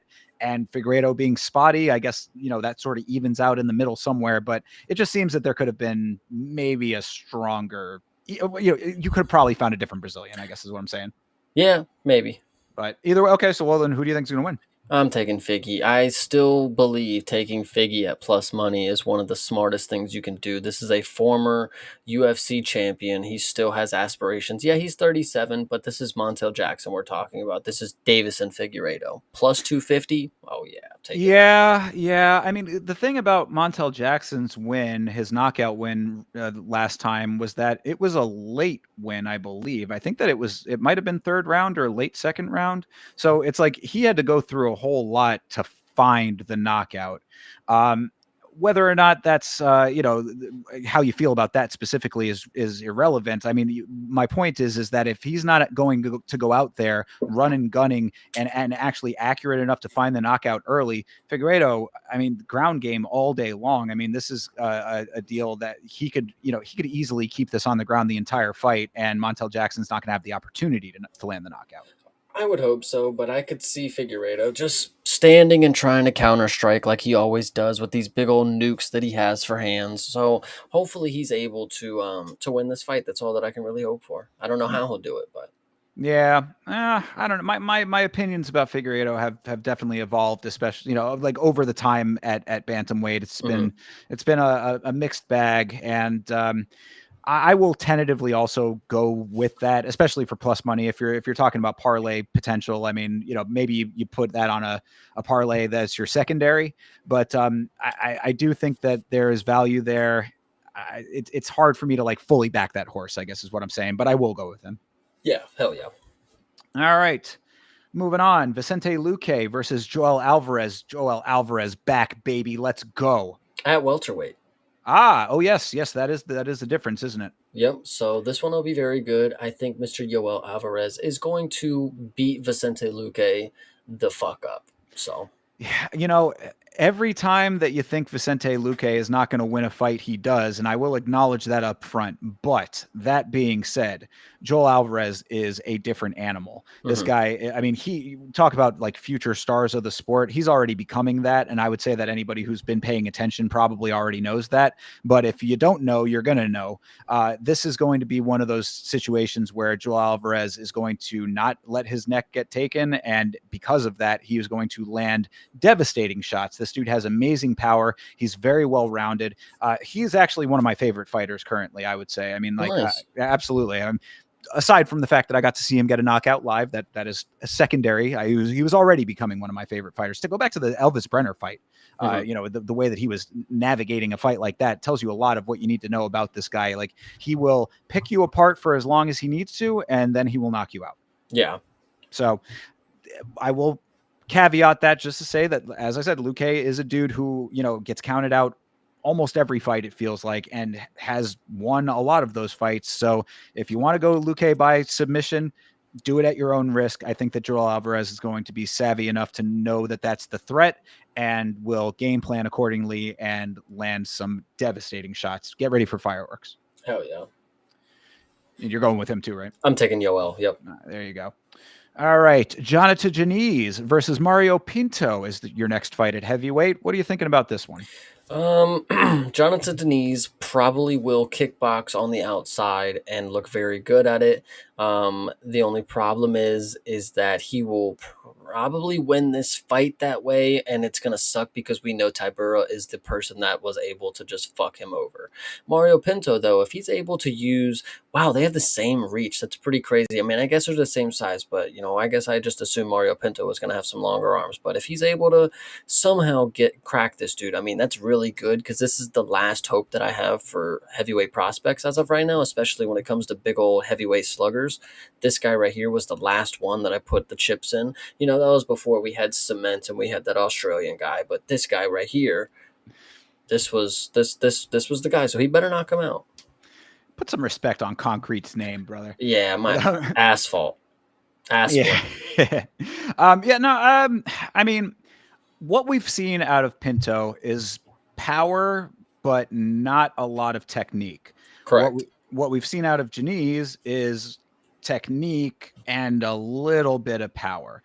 That's the problem here. I'm a little bit torn on this fight because Janice is definitely a more technically minded, I would say. I mean, kickboxing is definitely his strong suit, and he'll do that. But it was a whole lot of kickboxing to a decision with our buddy Guzzi, and I mean, that does not scream elite to me. Now, of course, heavyweight is its own animal altogether anyway, so you kind of throw all of your traditional perceptions out the window. But this is the division where a guy like Pinto with less technique could catch the shot and put him out. And we've seen him put out before. I mean, granted, the circumstances were different, but Pinto's got some pretty heavy hands. So, I mean, I'm on the fence about this. Pinto's, he's rocking with the O as well, and that it seems like if there's anybody who has a target on the O, it should be a guy like him, because with the circumstances that I was just outlining there, an undefeated fighter is going to get checked, especially at heavyweight. Somebody's going to be able to do it. Is Janice going to be the guy? I'm a little bit skeptical. So for those reasons, I will tentatively go with Pinto on this one. I know it's a little bit crazy because the technicality should be the thing, but that knockout power could be the thing as well. I think, you said that it's not too impressive for Janice to be able to kickbox for 3 rounds around the outside. Now, he is 34, but, heavyweights and the ages don't really correlate too much. I think it actually is very impressive that he is a heavyweight kickboxer that can do it for 3 rounds. I mean, look at somebody like Surreal Gone. Ain't nothing different than that right there. If he can dance on the outside and he's a heavyweight, and you're just going to have a big fat slob on the end of you that you can just punch for 3 to 5 rounds, I'm all for it. But the fact is, Janice, we've already seen you get taken down by Tybura and just, again, destroyed. So, Well, and my point was not that it's not impressive that he can kickbox for 3 rounds. That's fine. It was that he had to do it against Guzzi. That's the issue. Dude was on PEDs. Let's be reminded. It is a good point as well. So, I mean, take all of those things and swirl them around in your brain, and there is a conclusion in there somewhere. I think that really what this all boils down to for me is just that I don't have a ton of faith in Pinto. Yeah. And that's the issue. That's why I would probably take Janice on this one. And understandable, but I do think that power could win out here. So if he's able to land that shot, then early night for him. Yeah, hopefully. We'll see. So there's your difference. And as always, people, we are streaming to 2 separate channels here. Myself on Yama, Chase on his channel. Like the video that you think has the better takes from that person. Hell yeah. On down the card here, Ricardo Ramos versus Con Offley. Offley is one of our tough gentlemen. I'm correct about that, right? Yes, you are. So expect him to miss weight potentially. Yeah, well, I mean, it's certainly checking out based on your crack research there, Chase. Yes. But that aside, until we find that out, just on paper at least, what are you thinking about this? I actually would take the dog money on this one because I've never been sold on Ricardo Ramos, and Con Offley, I feel like might have an opportunity coming for him. If he can beat this dude who's not necessarily the greatest, it could get him in the win column, plus winning at a dog. It makes it seem more impressive.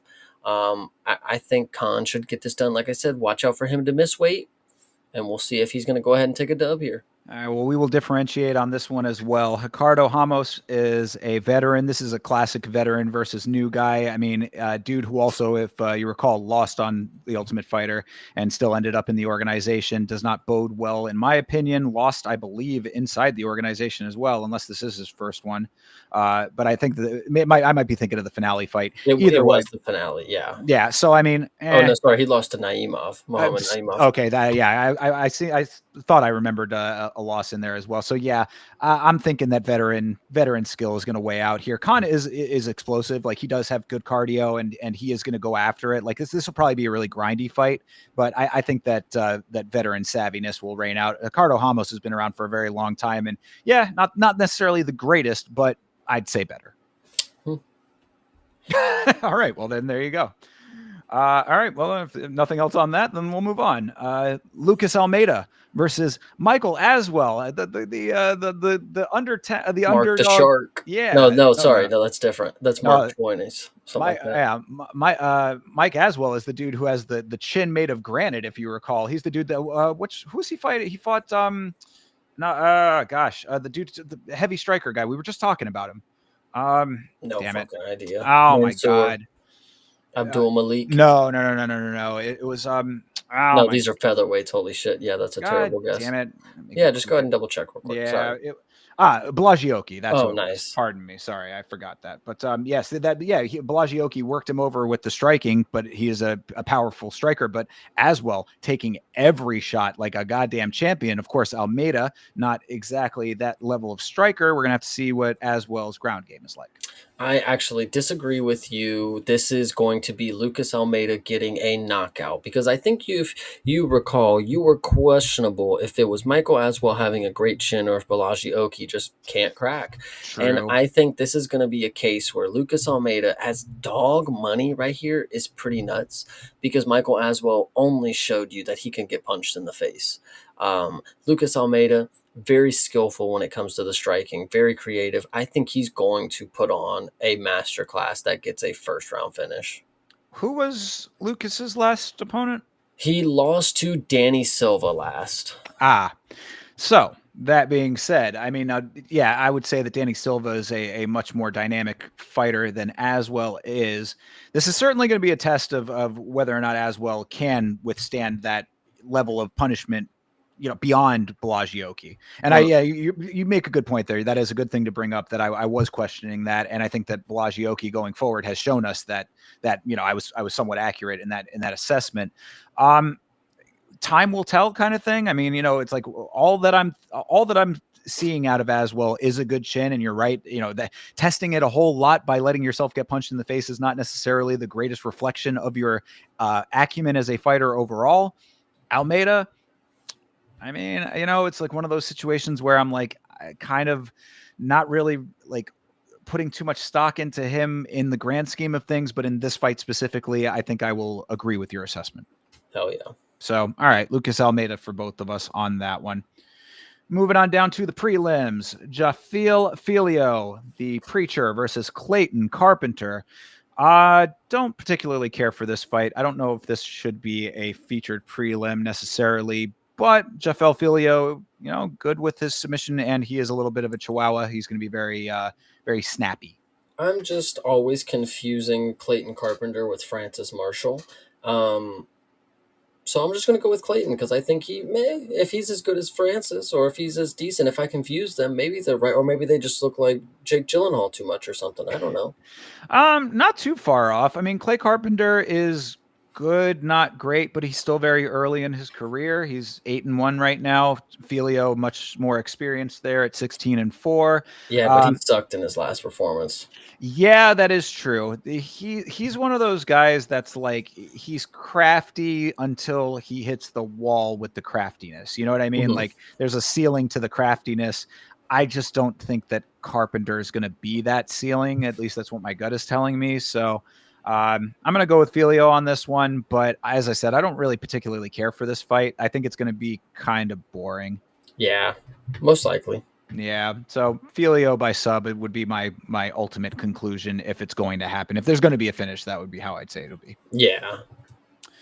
All right. Next one I like a little bit more. This is Vitor Petrino versus Thomas Peterson. Of course, this is Petrino at heavyweight still, continuing on his heavyweight path. Looks like from that photo, I don't know if that's an updated photo, but it looks like he might have put on a little bit of bulk in heavyweight. And in his last fight, that sort of seemed that way. So him going up against Thomas the Train over here. What are you thinking? I'm thinking Thomas the Train is going to actually not be shite like Austin Lane. Um, I'm going to go ahead and take Thomas Peterson. And I think he's actually going to finish this fight because Vitor Petrino is a true light heavyweight that we've seen. He wasn't able to compete with them. So I'm not going to necessarily think that he's going to compete with the heavyweights at what they do best, especially if he's coming in here trying to be a submission guy. Thomas Peterson is a submission guy at heavyweight, and he's young, and he's fat. Like I don't think you're going to get this dude down and submit him. So I mean, you say that like we didn't see Kennedy doing great things moving up. yeah, but I don't think Vitor has the same frame or the same ceiling or the same skill set. All right, So hey, that's fair. Um, Peterson, you are right. He is a wrestle dude. He's got wrestling game. He likes to use it. I mean, it's not one of those situations where it's like a back pocket thing for him. He will offensively wrestle. Uh, Petrino decent with that though, and decently powerful. I'm gonna go with Petrino on this one, man. I think that the heavyweight move is the right move for him. I had said that in the last fight. He looked pretty decent at heavyweight to me. I said, we do still need to see if the move up is going to be the thing or if he's just a dud overall. But got to win at heavyweight already. Peterson, I think he's got enough of a ground game to negate Peterson's wrestling if he tries to make that his game plan. And I think that there's probably enough power there that he can get by. Something tells me that this is going to be a decision. Decision? Yeah, probably. It's heavyweights. We normally get those these days somehow, some way. Yeah, well, and that's the thing. These guys are that. You know Yeah. what I'm saying? Like that class and caliber of heavyweight like screams to me from this. So if there's plus money on this fight going the distance, that might be the move for me. Hell yeah. But yeah, I will take Petrino. Oh All god. right. Yes. Moving on down the line here. Bia Mesquita versus Irina Alekseeva. Bia Mesquita, I believe, is making her debut in the Yep. UFC. She is 5 Holy 0. shit, Whoa, minus hello. 750 for a fucking debut. I mean, I Oh guess my god, for somebody we don't even know who she is. yeah. What's the backstory here? Wait a minute. Her so the last win before the last win before she got a knockout was a DQ by a legal knee. Wow. So technically she got her ass whooped. Then the person got disqualified, and then she came and knocked somebody out. Now she's a minus 750 against. All right, Alexieva sucks. Yeah, I give I you mean, that. that's what I was just going to say. I mean, really, it doesn't. The strength of the line is coming off of the Alexieva side. It's not necessarily the newcomer. Yeah, true, but she is a little game. I kind of liked her in her last fight. She kind of just ran forward and threw punches, and she got beat by that Claudia woman that you said was really bad. Igula, yes. Now that you're saying that, yeah, I think that was the fight that I was saying. Like, it's unfortunate when, if I recall, that she got cut, and it was I was saying that like the optics of that fight were like a big factor in it. It wasn't necessarily. I mean, she did lose the fight, but like it wasn't necessarily like it was a knockdown drag out on one side. It Mhm. was more of a brawl than the numbers would lead you to believe.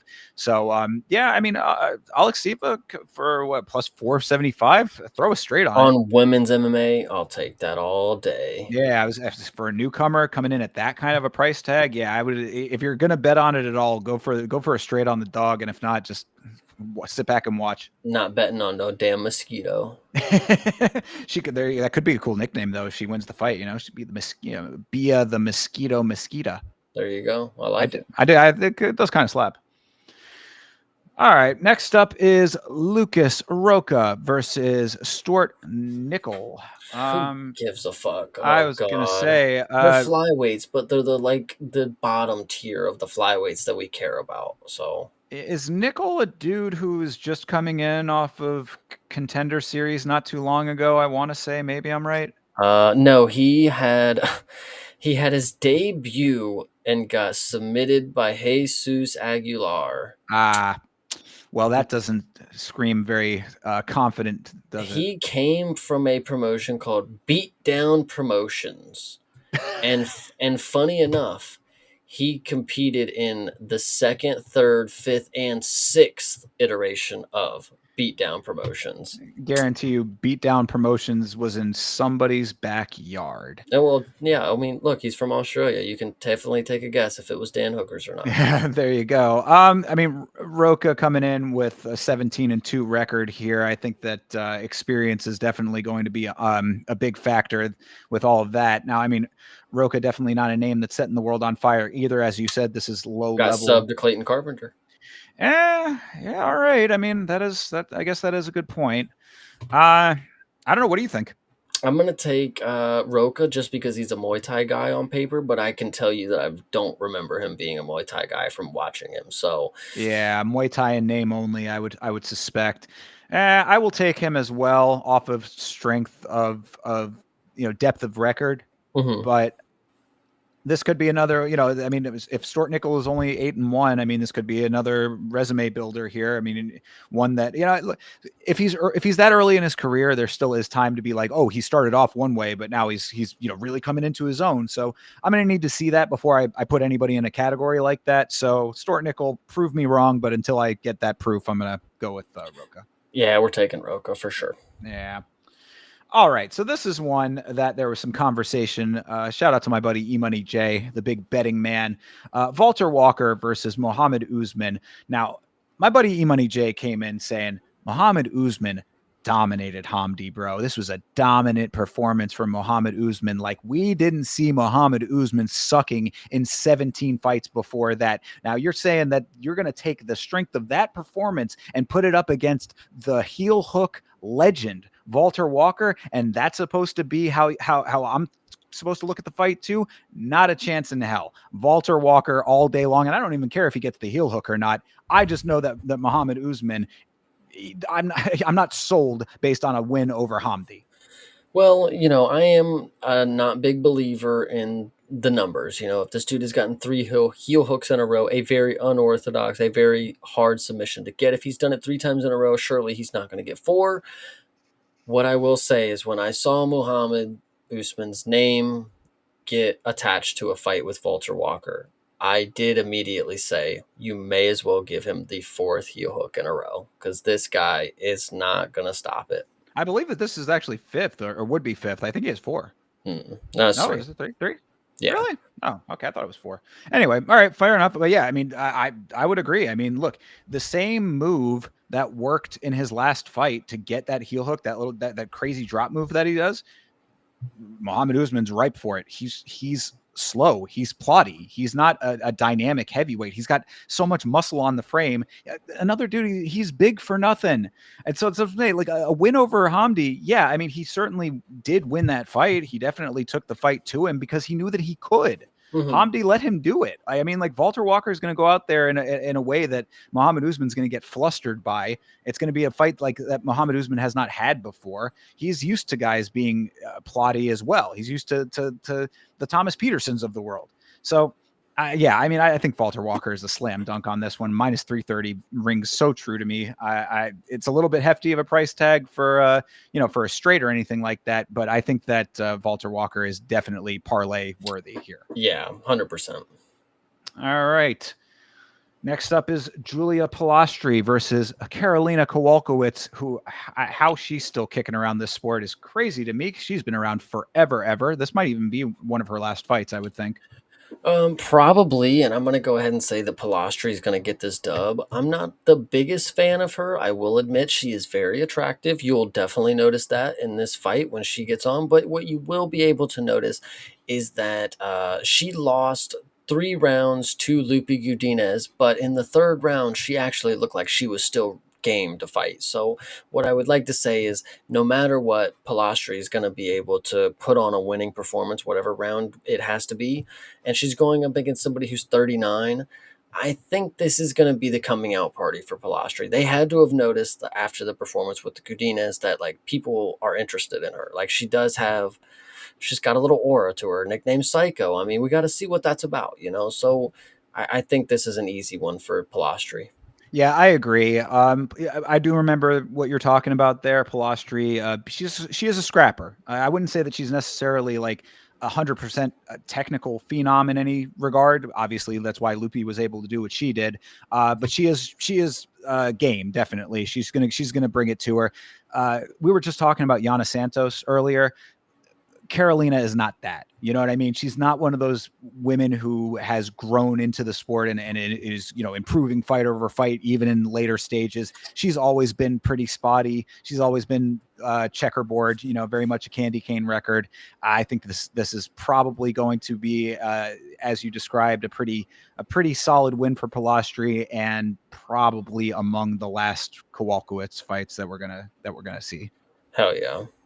Kowalkiewicz, I guess is how you pronounce it. But either way, I think Kowalki talkie. Yes, Miss Walkie Talkie is going to be shut off after this one. And your final fight, starting the thing off, is Luan Lacerda versus Simon Oliveira. Pardon me. Yeah, no, this is Teabag from Prison Break. I don't know if you've caught on to that yet. Yes, indeed. Yes, I do remember Rwand to be having that assessment as well. So what do you think? Don't even know who Luan Lacerda is. I know Simon Oliveira just got knocked out by David Martinez, who's a decent prospect coming up. Shout out Mexico. But Simon, if you want to go out here and lose again by knockout, that'd be cool. But if not, your opponent doesn't look like he's going to impress me too much. So I'll just be able to laugh that Teabag from Prison Break is fighting. That's about all that I'll have for this. Yeah, I mean, I'll kind of tentatively agree with the assessment. I get no, take it back. I'm going with Oliveira on this one. I think that a loss to Martinez that I mean, we just saw, he skyrocketed himself in the last performance that he had. Probably one of those situations where you get fed to a killer and it makes you look worse than you actually are. Oliveira's on a 3-fight losing streak. Lacerda is on a 2-fight losing streak, and he's never won in the UFC as well. So there you go. It's a battle of two dudes who kind of both are not great. So take the less not great guy, even with 3 losses. At least it's 3 UFC caliber losses. True, and I would like to believe that this fight will not be the first fight of the night. I think the women right above it will shift down because UFC loves putting the women at the first fight of the night. Yeah, well, Luan Lacerda, unless you're some Brazilian legend that I don't know about, but we'll see. yeah, nah, I don't think either of these guys are Brazilian legends. But that being said, I think that I will go with Oliveira and stay away from betting on this fight. Hell yeah, definitely. Well, we will find out all of the outcomes of these fights as we will be watching them on our individual watch alongs. Of course, you can find me and the Vitz King now at youtube.com/@YamaShow. Chase, I know you can tell them where they can find you. They will find me streaming every Saturday. There's UFC, and Tuesday that there's Contender Series. We don't have too much more of that. And then, of course, every Friday morning when there is one Championship Friday fights at youtube.com/@CPSmalls. And yeah, make sure you guys are all doing your best to go watch that Smashing Machine review that we had took so much time and dedication to get the film watched and reviewed for you guys. So please, once again, make sure to watch the Smashing Machine review 2025. Absolutely. I second that entirely. I will be here for the Contender Series as well. And I also strongly encourage you, if you are around on a Friday morning, to hang out with my boy Chase for those one championship fights, because there is some good stuff going on in one always. Very entertaining fights over there. And Chase is there to watch them all with you. So do all of that. I am also at YamaShow on Twitter and Instagram. And yeah, of course, tomorrow, as I said, Contender Series, we will be live once more, and I'm going to try to get some additional content out this week as well. So keep an eye on the channel. Do as Chase said, watch the Smashing Machine review, and all of that good stuff always coming out on both of our individual channels. So until we see you in the next one, everybody, have a great rest of your night, a great rest of your week, and as always, fight on.